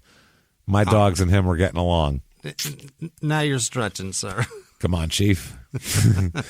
Come on, man. You could kill a Pomeranian by accident if you're a big dog like that just playing. Yes, you said CCTV, and in my head, I knew that it was closed circuit, but my head also said closed captions. Closed captioning TV. I read all about it. I watched a dog fight, and it said right underneath, dogs fight with little dog. No, the closed captioning told me dogs playing. It didn't say, it said no fighting. It just said dogs playing. See, it's right there. He's going to fight a guy named Dillian White. Whyte. Oh, Dillian White. During the press conference beforehand, Chisora throws a table at him and his entourage and his managers and shit. During the press conference, he literally picks up a table and throws it at him. So it's pretty funny. I have a picture of it. I'll post on social media there. So White told Chisora after that, quote, if I see you anywhere, I'm going to attack you even after the fight. Okay. Chisora said that he reacted to that, feeling that it was a threat against his life. He said, quote, why should this guy threaten my life right now? He said, fight talk is fight talk. You can say anything you want about me, but one thing you cannot do is threaten a man's life. That is all he does, is threaten people's life. What? Repeatedly, over and over. He said, saying you will see me after the fight, then I get upset. I don't mind the trash talk. So that you constantly tell people you're going to kill them. You threatened to kill 2 men after they parked weird. That's what I mean. Man? And you threatened to kill David Hay and shoot him, and that was at a press conference. You were going to shoot that man. So, December 10th, 2016, Dillian probably, but Dillian it's spelled, the body snatcher White. who isn't white, by the way. No? I thought it was like a Dutch guy. Yeah. I just pictured like a blonde Dutch guy, and then I looked him up. I was like, oh, wow, that's just not what I thought. I see a white rapper. That's yeah, like Jamie Kennedy in Malibu's Most Wanted, one of those. White. Yeah, a little white with a W, without Y, I mean. 19-1 coming in, though. 28-2 right now. Fight goes all 12. Chisora loses by decision, so 26-7.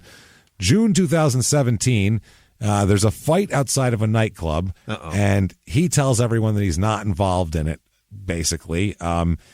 There's this big, all these articles say Chisora pinned down by bouncers at a fight, when apparently, and from the video it was actually true, there was a fight involving other people that he kind of somehow got in the middle of and was trying to break up, actually.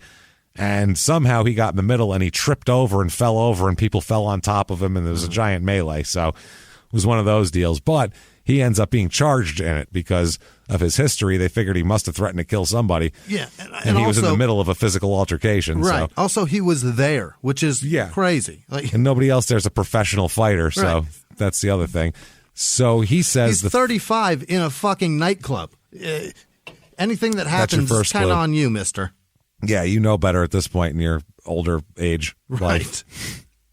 So he said the fight had started when we got there, and then I went to break it up. We were going to go to the club where our friends were waiting for us, but didn't because everything was going on outside. I slipped over. I wasn't being pinned down, and the bouncers didn't treat me badly at all. So he's like, it's all good. Yeah. 2 months later, they dropped the assault charges on him, and they say with all of the video footage, they decided that they would withdraw the charge. He didn't hit anybody, and he actually was trying to break the fight up, which seems completely out of character for him. It does, yeah. Seems like he's the type of guy that would see a fight going on and be like, fucking awesome, and just jump in and start hitting everybody. I'll smash your face. I'll fucking kill you. Where are you parked, motherfucker? Just start drilling people. Yeah. Yeah. Where are you parked, asshole? So he fights September 30th, 2017, Robert Filipovich, who is 4-2 coming in, and his whole career he's only 4-4. So oh no, didn't go well. TKOs this guy in the 5th round, 27-7 for our Chisora here. November 2017 in Monte Carlo. Look at him like he's James Bond or something. He fights Ajit Kabayal, who was 16-0 coming in, and right now, currently, he's 20-0. So this fight goes all 12. And our Chisora loses by decision, 27-8. Chisora, after the fight, though, says, quote, I'm not going to complain. I lost the fight. I always bounce back, so I'm not worried. Okay, so we'll see. Hey, some people take losses bad and they don't respond well, and some people shrug them off and they go, fights. I've seen interviews with him where he goes, yeah, you lose fights. I don't know. Sometimes you lose them. It can't affect you mentally. You just got to be like, yeah, you go out there and you might win, you might lose. Yeah. A lot of people can't do that. So March 24, 2018, he fights Zachariah Azuzi here, and it's a TKO win in the 2nd round, so he needed to get his thunder back. 28-8 for him. He's also in a movie called Pitbull that year. Really? I don't know. He plays boxer number 2. Uh-huh. It's like some I don't know, some Eastern European-ish movie. It's not about Pitbull becoming a boxer and being amazing at it. It's not. I feel like that guy's ego would definitely create that movie. I'm surprised it doesn't exist. Oh my God, I am too now. I was just thinking about it, where he rides like a crotch rocket, and goes and fights, steals everybody's girl. Yeah. I could see it totally, man. It's a bad movie. I don't like this. Very sounds egomaniacal. Jesus. July 28th, 2018, Carlos Takam, 35-4 coming in. And Chisora TKOs him in the 8th, 29-8. October 2018, Chisora's got a new manager. Okay. And it is David Hay. What? Yeah. I was gonna murder you, but now train me. Now I trust you with all facets of my career. Right. He literally hires David Hay as his manager, the guy, man, he threatened to kill. Yeah. It came as a shock, obviously, to everybody. People were like, what the fuck? What are you talking about? But apparently they talked about it, and they said that, they talked and sat down, and they came to a deal and decided to let bygones be bygones. And he said that he was changing his name from Del Boy to War now. Yeah. So That's that. It's war. Okay. It's all war from now on. He said that his manager here, David Hay, said, I had to think, do I want this task? No disrespect, but Dereck is not the easiest to work with. No shit. I'm positive he can get results. He hasn't fulfilled his potential yet. Imagine if he goes into a fight in prime condition. Imagine if he stands on the scales and you could see someone that you've never seen before. He needs his food cooked, to rest during the day, to be in a real camp. Give it 9 or 10 weeks and you will see something special. So Chisora said that we had lunch, we spoke, he played hard to get. He said, let me think about it, but he was already hooked. He also, at this point, finds religion. Oh no. We always say that's one of the rules. It's like rule number 3. Don't find religion at this point. Which religion? He does. Well, he says, quote, I have changed. I was born again. I've been going to church. I believe in forgiveness for those who have done wrong to me, and this was one of those first steps. He's running Christian?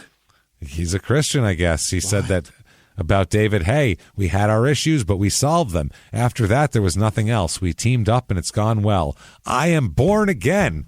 There he is. I spent my whole time in the build-up to this fight going to church, and I have done a complete 360-degree turn on my life. That's not good. Nope. It's not what you want. It's fine. At least he's got degrees in there somewhere. The things I used to do before, I don't do anymore. I don't drink, and I stopped doing a lot of the things I used to do. I think when you find God, you change a lot of things in your life. So there you go. He fights 2018 in December. He fights the Dillian White again here. Yeah. And this fight goes on pretty good, but it's a KO loss for him in the 11th. It was a war, though. They went back and forth, knocked each other down. It was a whole deal. Well, that is his nickname. That's his nickname. 29-9 he is now. So April 20th, 2019, he fights Senad Gashi. His nickname, the Gashin Gun. That is wonderful. Oh, God. I like it. That is just, he could not think of anything else. And he's like, that's hilarious, right? And they were like, I guess, I don't know. We can't think of it. Have the robe made. Fuck it. Whatever. What about Kashi? Like the cereal? You're right. Let's go with the Gashin Gun. The Gashin Gun. Well, he was 17-2 coming in, so there you go. It's not bad, man. Not bad. I love it. The Gashin Gun. This fight goes the distance. At least he's being creative. He makes Michael Buffer say that shit. The Gashin Gun, Gashi. He is 30-9 now so he wins this fight, Chisora does. July 20th, 2019, he fights Artur Splitka. 22-3 coming in. He KOs him in the second round. So he's 31-9. Upcoming fight, this is where he's mad at smaller fighters. He's not the main event, and he's pissed off about it. Okay. Not happy. He doesn't like, he says, playing second fiddle to this World Boxing Super Series final, because that's what it is, some like lower weight tournament final. And he said, quote, what's the main event of this fight? That's not going to work for me. I'm not going to sell out for them guys to be the main event. Great point. So I'm not going to sell out the arena for which. Great point. Hey, yeah, a couple of years ago, they'd still ask us to like open for people out here. And we're like, why the fuck would we sell tickets for somebody else? Fuck you. Right. You know, get that guy to sell his own fucking tickets. Right. I'm not going to put money in his pocket. Fuck him. Is that what is he a bigger draw than the headlining match? Then people know who he is. He's got points again. Yeah, he says, quote, these guys wouldn't sell box office by themselves, so fuck that. So either give me the main event or pull me out of the fucking show. I'm cool with that. I get it. This is showbiz. This is a totally different thing. This isn't. We're talking, this is marketing. They're going to market you. People are going to pay to see you, and then that money's going to go to other people. Right. Fuck that shit. No, you make your own money, and you have to. Otherwise, you're never going to make any money in this business. People will walk all over you in any entertainment business. So this was a unification for 140 pounds. That's what it was. So he said this is bullshit. He says fucking Muhammad Ali trophy. Nobody gives a fuck about it no more. No one gives a fuck about little guys anymore. Boxing right now is thriving on heavyweights. And then the two fighters who are actually going to fight in that fight he's talking about, they were sitting there as well. And one of them said, quote, we're number one and number two. And he said, and then his manager chimed in and said, "You know what he's doing, don't you? He's selling pay-per-views. That's what he does. Fucking relax. He's selling this shit." So he fights David Price that night, who's 25-6. This is for the WBO international title, and he TKOs him in 4 rounds. So 32-9 for him. November 2019, he gets into politics, where he campaigns with Nigel Farage in a pro-Brexit platform. He's for it, huh? Oh yeah, he's got some weird conservative views. It's just like weird for him because he says it's a strange thing. I don't know much about it because it's fucking confusing. No, we live it sounds here, like it didn't work out so great. We don't know. We're here. That's the thing. We're not gonna. No clue. No, we're going to get, no matter what we say, we're going to get it from both ways. Yeah. So, you know what? Maybe it's great. Maybe it's not. We don't fucking know. Don't tweet us because we don't fucking live there or care. Enjoy.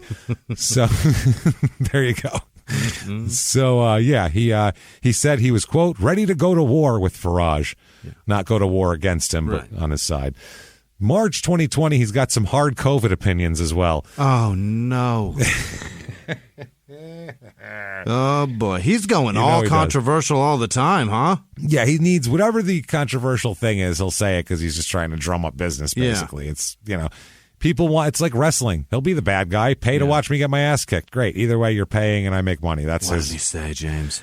He said, quote, it's genocide. You put something out there that can kill everyone and half this population so we can rebuild. People complain about climate change. I think the most destroyers in the world are human beings, and maybe we can clear some of these human beings around. It's okay. I think it's been put out. Come on, man. It's been put out. So he said not only was it put out, but it was put out, and it's a good thing because hopefully it'll wipe out a shitload of the population and we can start over again. Listen, that was my stance when we talked about it's eugenics. Yeah, any sort of... as a joke. As a joke. My idea was, get rid of some people. I hate waiting in line for shit. It was a joke. Seeing 500,000 people die and friends of mine, he's not good. He's for real, though. He's like, let's wipe people out. Like, it's easier. So, I mean, whatever. June 2020, he announces that he wants to do MMA. As every nutcase in every sport, at some point when they've got enough brain damage, they're like, you know what I want to do? MMA. What do you say? Yeah. So he said he wants to do it. He wants to fight in Bellator MMA. But, it hasn't happened yet. And there was like nobody cared. There was no like response to it. Shit. There wasn't like a big uproar. Everyone was like, whatever. Yeah. No one cares. So he's got a fight coming up. Leading up to the fight, David Haye has put him on a totally different regimen for his training. He's been placed on a 6-week sex ban to help give him an edge, he said. No sex for 6 weeks. He said that, and then Chisora is a big underdog against this guy, too. Is a Ukrainian guy here. What the hell's his name? Alexander Usyk. He said that Hayes been trying everything to give him a chance. He said that he's going to have him pacing around his room like a caged animal in the COVID-secure bubble. He said, about 12 weeks ago, I said to him, if you want to win this fight, you need to do something you've never done before. You need to eat the right food. You need to get X amount of hours of sleep. You need to do all these training sessions. You need to have 1 day off a week. When it gets to 6 weeks, you're not going to be allowed to. Basically, he's not going to be allowed to come 6 weeks before the fight. He said, no ejaculation 6 weeks before the fight. Not even tugging. Nothing. Not even tugging. Wow. He said that Chisora said, quote, I don't know about that. I told him I need you in the ring knowing you've done stuff that you've never done before, that you've sacrificed. Before the fight, you need to be fully loaded in every department. The engine tank, your nutsack, everything needs to be full and ready to go. How is jizz going to help you? What are you going to do if he can't beat you? You jizz. If you can't beat him, you jizz on him. Is that the fucking strategy here? Maybe across the ring because it's built up for 6 weeks. Yeah, because he's got all that in there. He's going to have more testosterone and he can fight more. He is going to be doing some things he hasn't ever done before, like jerk off in the shower because you won't be in there to stop him. No shit. He said, quote, I said, when is a lion most dangerous? When it hasn't mated and it's hungry. And when I see him pacing up and down, I don't know if he's thinking about fighting or fucking or what. I think I figured it out. That's why he's walking up and down. So he's like, either way, he's all jacked up. All right. Chisora said, celibate is all right. I feel sorry for the priests. That's why I take ice baths. So, yeah, he said a 7-year-old has been watching a Sky documentary. Sky's a channel there on his boxing career. She's watched it 20 times since I left the house. She wakes up and watches it. She sees things she's never seen before. Her eyes are open. She realizes who her dad is. She has seen me throw the table before in the press conference. Yeah. And she is like, wow. And then her mother is like, you've got a big fan at home now because she hasn't stopped watching that. Her mother tells her, I don't want you to watch this anymore. And she says back, don't be jealous because you're not on TV. That's fucking great. So now I watched this interview from his hotel room right before this fight, right? Yeah. It's a couple days before. It's an interview. For the first 18 minutes, it's like really I had to watch 18 minutes of boring, just boxing interview. And then the guy just casually says, well, the fight's coming up, Halloween night. Maybe some strange things will happen. It's Halloween. Who knows? Yeah. All of a sudden, out of nowhere, Chisora's whole demeanor changes, and he starts asking him, how come you're allowed to be here? How come there's tons of other guys, because it's a COVID thing, so it's a limited amount of press. He goes, how come you're at all these fights and other people aren't? Why is it always you here? How did you get here? He says, do you have a special deal with the promoter? Out of nowhere. And the guy says, no, I don't have a special deal with anybody. I got 10 years in the game. Maybe they think I'm good at it. I don't know. Right. Yeah. So they argue about why he's allowed to be there and other people aren't. Yeah. Then he asked the interviewer, would you be willing to swap out with others who aren't allowed to cover the fight? There's a fight coming up there. Are you going to be there? And the guy said, yeah. He goes, well, why don't you swap out with another blogger? Why don't you say, hey, let somebody else get some clicks and some views? So he goes, why do you get everything? So the guy says, well, would you be willing to switch out with another fighter to let him fight your fight that you're fighting in 2 days so he can make the paycheck and you go home? And Dereck goes, of course I would. Yeah. You tell me who it is, and I'll tell you if I would do it or not. Of course I would, because that supports the argument that I have right now. Yeah, clearly, obviously. You know what I mean? So they continue to argue about whether the interviewer would give an interview to some other guy for some reason. Jesus fuck. So Dereck then says the interviewer's selfish for hogging all the interviews. Oh, God. Which is a strange thing to say. Why do you care about this, Dereck? Why is this so weird. Fucking hill to die on? Because it wasn't a contentious thing. It wasn't like they argued about boxing and then he was like, all right, let's just drop it. And then he moved on to this. It was just they were fine. Everything was cool. And then it just came out of nowhere. It was so strange. So he's telling him about, he won't talk about the fight. The guy just keeps trying to be like, well, let's talk about, your opponent here. In the second round, are you going to try? And he's like, no, this is ridiculous. You're very selfish. He goes, this is fucking bullshit. He keeps saying, share the pie, man. Share the pie. What the fuck, man? Why don't you share the pie? He says, why are you covering all the fights? Then he starts out of nowhere. Dereck starts calling him a fucking asshole. He's like, you fucking asshole, man. You're a fucking asshole fucking in here taking all the interviews. You're a selfish fucking asshole. Why don't you share the fucking pie? And the guy's like, what are you talking about? The guy's literally going, what are you talking about? Like, I'm just trying to work. So mad. Yeah, I don't have like millions of dollars from all my fights. I'm a boxing blogger. Do you know how little money I make? That's what I would have said. I'm trying to pay rent, motherfucker. So he continues to call this guy a fucking asshole. And he says the guy won't make it another 5 years in the business after this interview and all this shit. He's talking all this shit to the guy. So then he says, man, just get the fuck out of my room now. Just get the fuck out. So the guy goes, you want me to get out? And he's like, yeah. And he's like, well, I wish you the best of luck in your fight tomorrow, as he's cleaning his shit up. And he goes, I wish you the best of luck in your fight tomorrow. And Dereck goes, kiss my black ass, man. Get the fuck out of my room. It's the greatest. It's the greatest fucking comeback, too. I wish you the best of luck. Kiss my black ass. Get the fuck out of my room. I actually clapped when he said it. I was like, yes. Scared this guy. So then the guy goes, you want me to leave? It's like, yes, stupid. He wants you to leave. He's asked you to leave 3 times, and he told you, kiss my black ass, get the fuck out of my room. Clearly, he wants you to leave. So the guy goes, and then he says, turn that shit off and get the fuck out. So then that's it. The camera goes off. So it's pretty fucking entertaining there, the last 5 minutes of it. So Halloween night 2020, he fights this Alexander Usyk, who's 17-0 coming in. And fight goes the distance. He hangs in there, but it's a unanimous decision loss, 32-10. That is the last fight he fought. During this, he says that after this fight, he lost the fight, and he says that he reached out to another fighter who was complaining about a loss that he had, that this other fighter had. A guy named Deontay Wilder. I guess he claimed that Tyson Fury had loaded his gloves with an egg weight before their match, before the Wilder and Fury's last fight. Really? Yeah, he claims that. So he keeps doing that. So Chisora said he tried to send him a text with words of encouragement. He said, I sent him a message. To be honest with you, I was like, listen, bro, just dust yourself off, man. Just get back in the ring. This whole thing of next minute you're taking back this whole thing of next minute you're talking about black empowerment, this and this. This is the fight game. You lost the fight. You know what to do. Brush yourself, bounce back, take your rematch. He says, but he's coming up with excuses. He said that Fury has this in his glove, that he had that in his glove. His water was spiked. Was the water spiked? How does he know the water was spiked? Do you know what? Who knows? He said, this is why I carry my own water. I don't trust no one. I'm telling you, I bring my own water from my house, and I bring the bottles, and I wash them 4 times, and I keep it in my room, and that's it. Wow. But he's just coming up with excuses, man.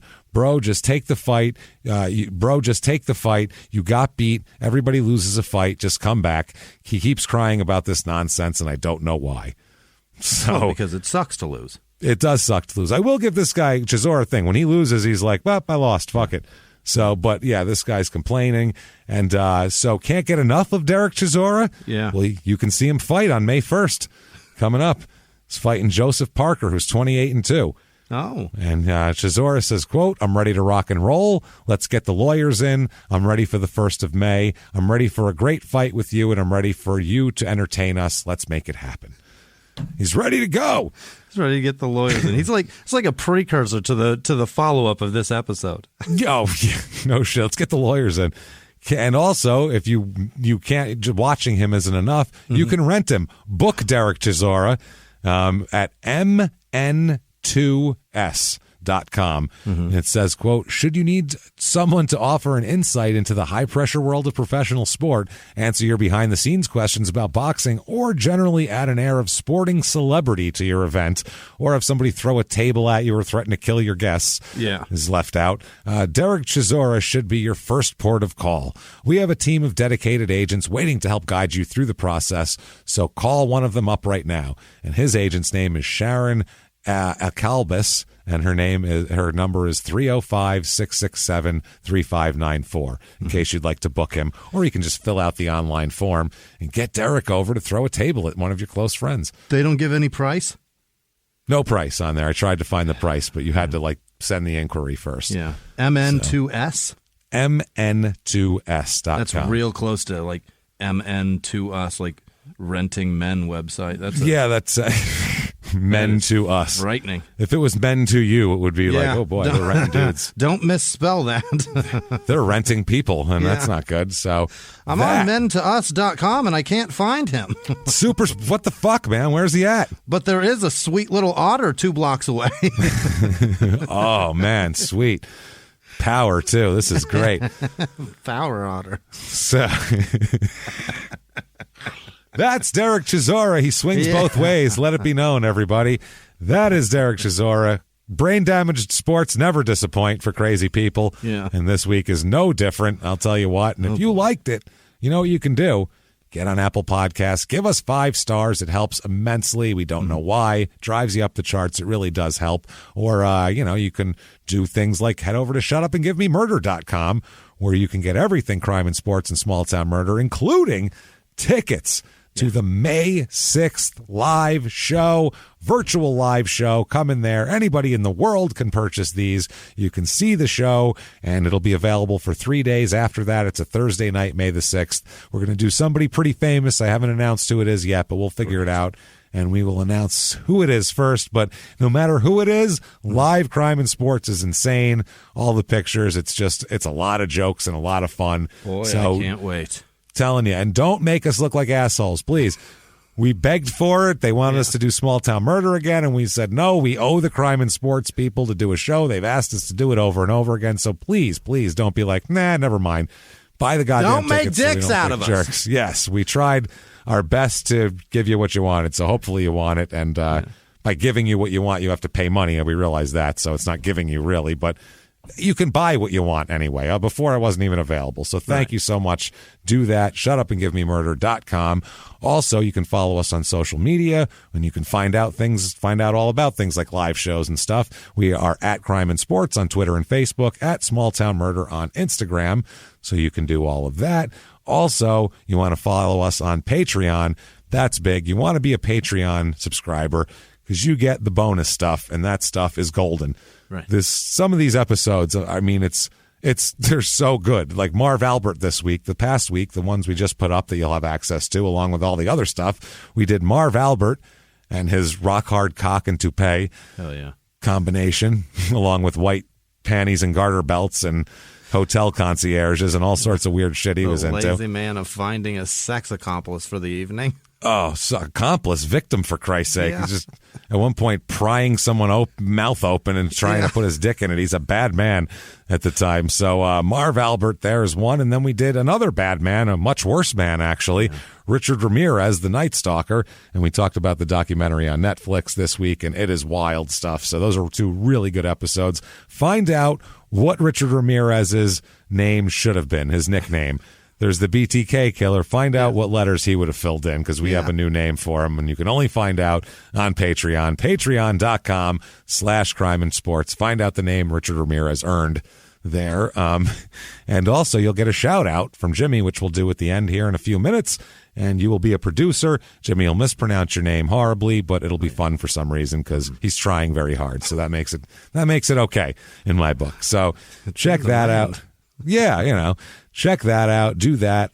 Keep following us and doing that stuff. If you want to be you want to just be a good person and also be a producer and have your name mispronounced, you can do that as well over at PayPal using our email address, crimeinsports@gmail.com. Do all of that stuff. And you know what else you can do, I think, Jimmie? This is something for you can do. Please give me the names of the people who I love more than anything, or else I'm going to have to smash your face in and or kill you. Jimmie, do it right now. Thank you. This week's executive producers are Kevin Spilker, Jordan Bennett, Lauren and Adam Chiucci, I think. Nice. And their late pup, Scrappy. They lost their pup, James. It's brutal. Not the puppy. That might have been an Italian name, and you did okay with it. Good job. The rest of them are Andrea Stanson. Happy birthday, Raptor 1 from Raptor 2. That, I imagine, is... inside joke. Chrissy Ann Castaldi, of course. Hey, you like her? Thank you, Chrissy. She's wonderful. Melissa Glidewell, Keegan King, Thomas Kennedy, Jennifer Staton, the real Jason Roberts. He donated both ways. Why, thank you. That guy's amazing. Thank you so much. Avita Caxandra. I don't know. Also, Chris Kaiser, Andrew Andrew Hartel, Annette Zaruki, and Jordan Landfair. Thank you guys so much for everything you do. It's truly fucking amazing. Other producers this week are Mitzi G, and she said to tell Tina Lisicki that happy birthday. She had a birthday. Tina did. Happy birthday, Tina. Happy birthday to you. I missed it a couple weeks ago, I think, and so she reminded me. So it's late. It's early. No, Jimmie, it's just very, very it's early. It's for next year. It's a very early one. You're ahead of the game. Carl Kirshner, James, Kirshner, again with the umlauts. I'm telling you. Corporal Umlaut. Carl Umlauts Kirshner. Corporal Carl Umlauts. James Martyr, Bailey Elizabeth Holland, happy birthday. Peyton Meadows, Christina Bateman, Shauna Moose, Maria Kip Sousley, happy birthday. Jennifer Provan, Moto Fab, and his male calico cat, Paul. Well, shit. Thank you, not. Cat. It's a female. He says that she identifies as Paul now. So there's that. Cats can do Good what for they that want. cat. That's fine. Yeah. Robin Swanson, your truth, Cat. Amber Gwynn, and the memory of Rick Call. I don't know the story. Sorry, Rick. Don't need it. Miss you, Rick. Yeah. Janice Hill also. Thomas DeMello, Kyle Marsaglia. Sure. Good. It's a type of chicken. Yeah. Right. Yeah. It's in the chicken section. Yeah. It's right under piccata. Chris Harrison, Jeff Watson, and Jeff Watson's keeping Chris on the right path. Jeff apparently is a really great dude, and he They gave their last names, and that's like against the whole thing, isn't it?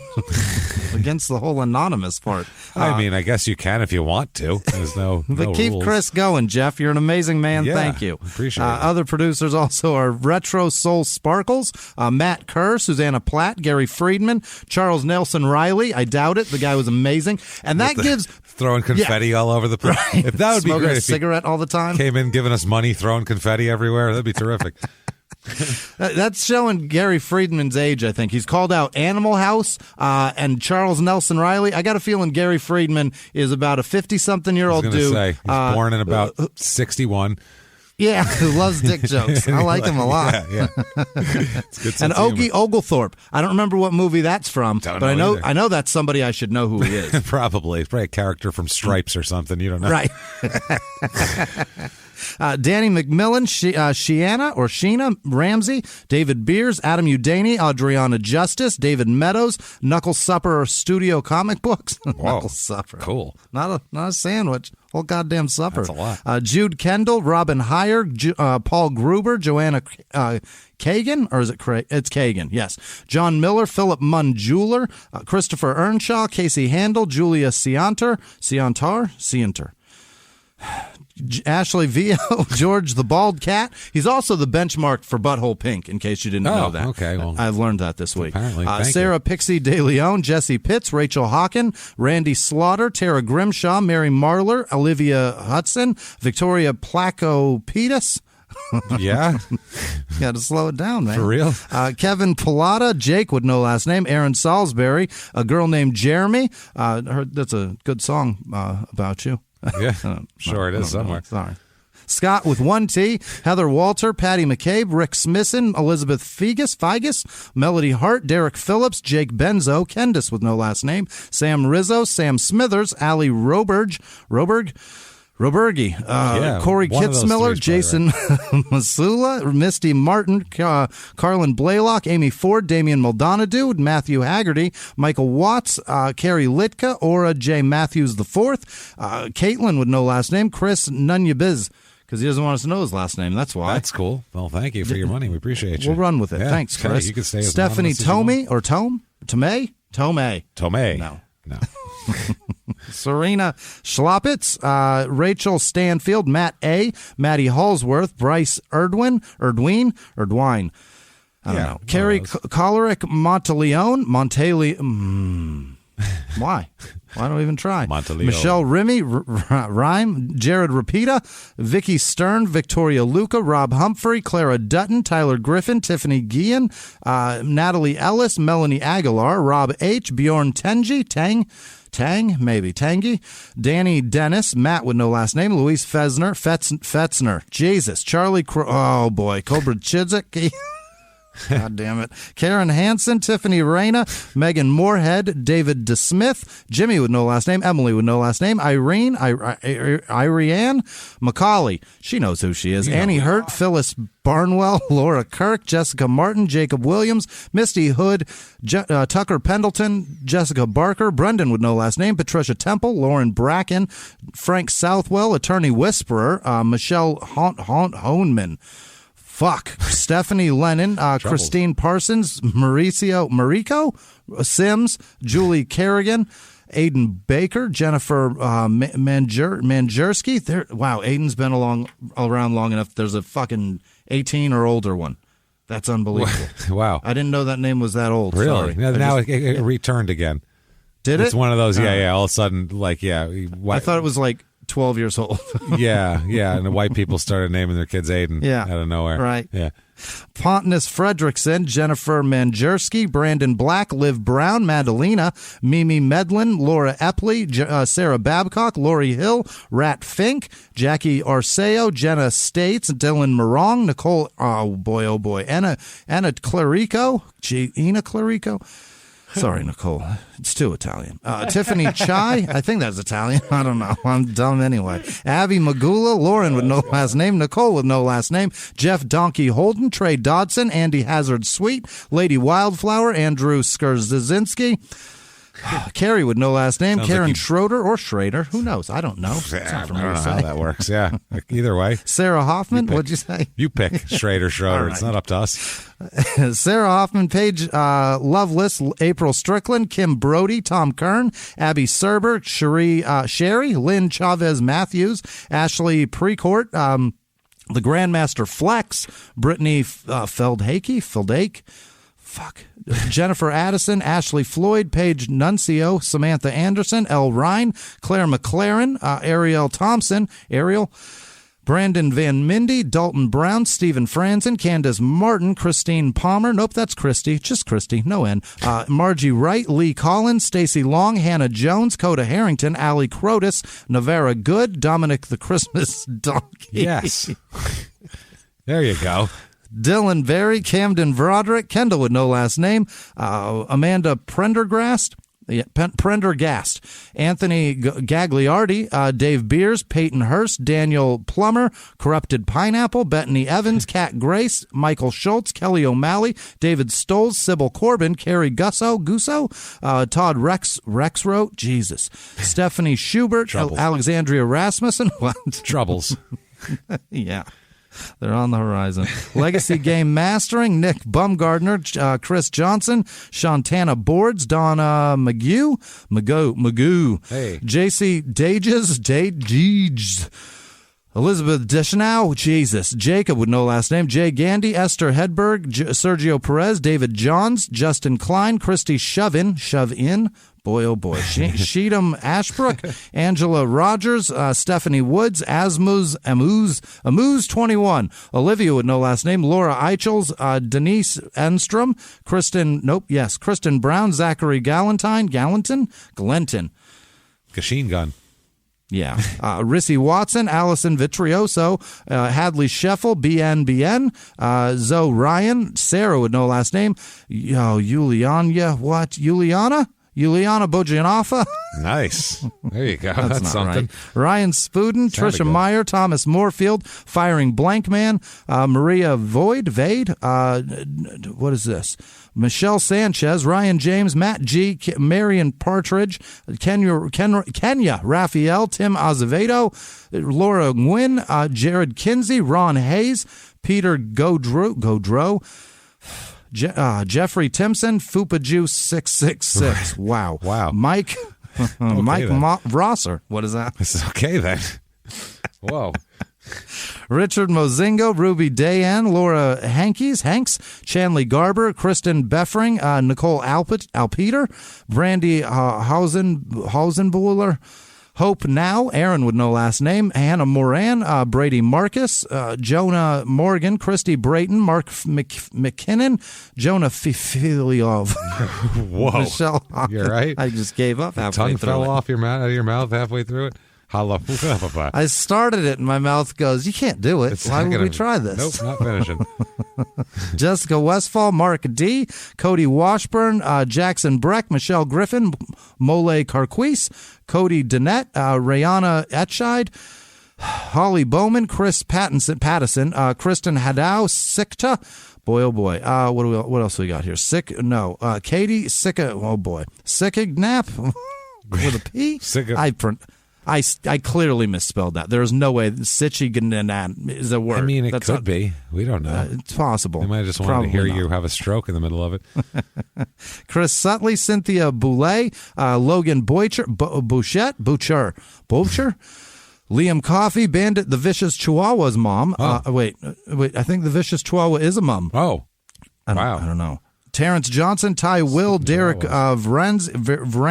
Vranazan, Jane Feehan, Ashley Smart, Robert Tozy II, Slime with no last name, Katie Werner, Ty Dancer, Rachel Fanguy, Caden Livingston, Braga the Brain Heenan, Billy Colleran, Marshall Geralt, Sarah Young, Sean Fick, and Alyssa Karras, and all of our patrons, obviously. You guys are terrific. Thank you so much. Thank you so much, everybody. Thank you. Thank you for everything that you do. Bunch of real-life heroes. Honestly, thank you. You've changed our lives for the better, and that's not an easy thing to do. So thank you so much, especially for us, because we were a goddamn disaster. And you've made us a little less of a disaster, so thank you so much for everything and I was in all bad of your shape, support. Now I'm just in decent shape. Yeah, I'm all right. Hanging in there. So that said, Jimmie, how can people tell you that they're hanging in there? How can they get a hold of you? I appreciate you telling me on Twitter and Instagram. You'll find me there. I dare you. We're out there. Yeah. Find us. Hunt us down, damn it. We're hiding. It's plain sight on social media. You can Google and find out everything. That said, yes, thank you. Keep coming back every week. Check out Crime and Sports. Check out the virtual live show. Or check out Small Town Murder, I meant to say. You just did listen to Crime and Sports. Check out the virtual live show. Keep coming back, and we'll be here. You know where we'll be? We'll be live from the Crime and Sports studios. We will see you next week. Bye.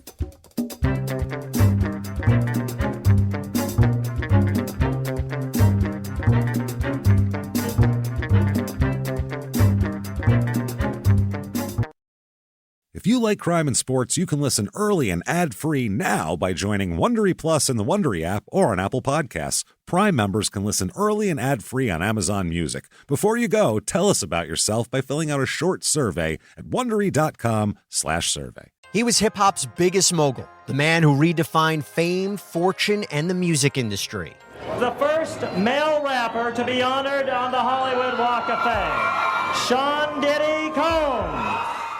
Diddy built an empire and lived a life most people only dream about. Everybody know ain't no party like a Diddy party, so. Yeah, that's what's up. But just as quickly as his empire rose, it came crashing down. Today I'm announcing the unsealing of a 3-count indictment, charging Sean Combs with racketeering conspiracy, sex trafficking, interstate transportation for prostitution. I was up. I hit rock bottom, but I make no excuses. I'm disgusted. I'm so sorry. Until you're wearing an orange jumpsuit, it's not real. Now it's real. From his meteoric rise to his shocking fall from grace, from law and crime, this is the rise and fall of Diddy. Listen to the rise and fall of Diddy exclusively with Wondery Plus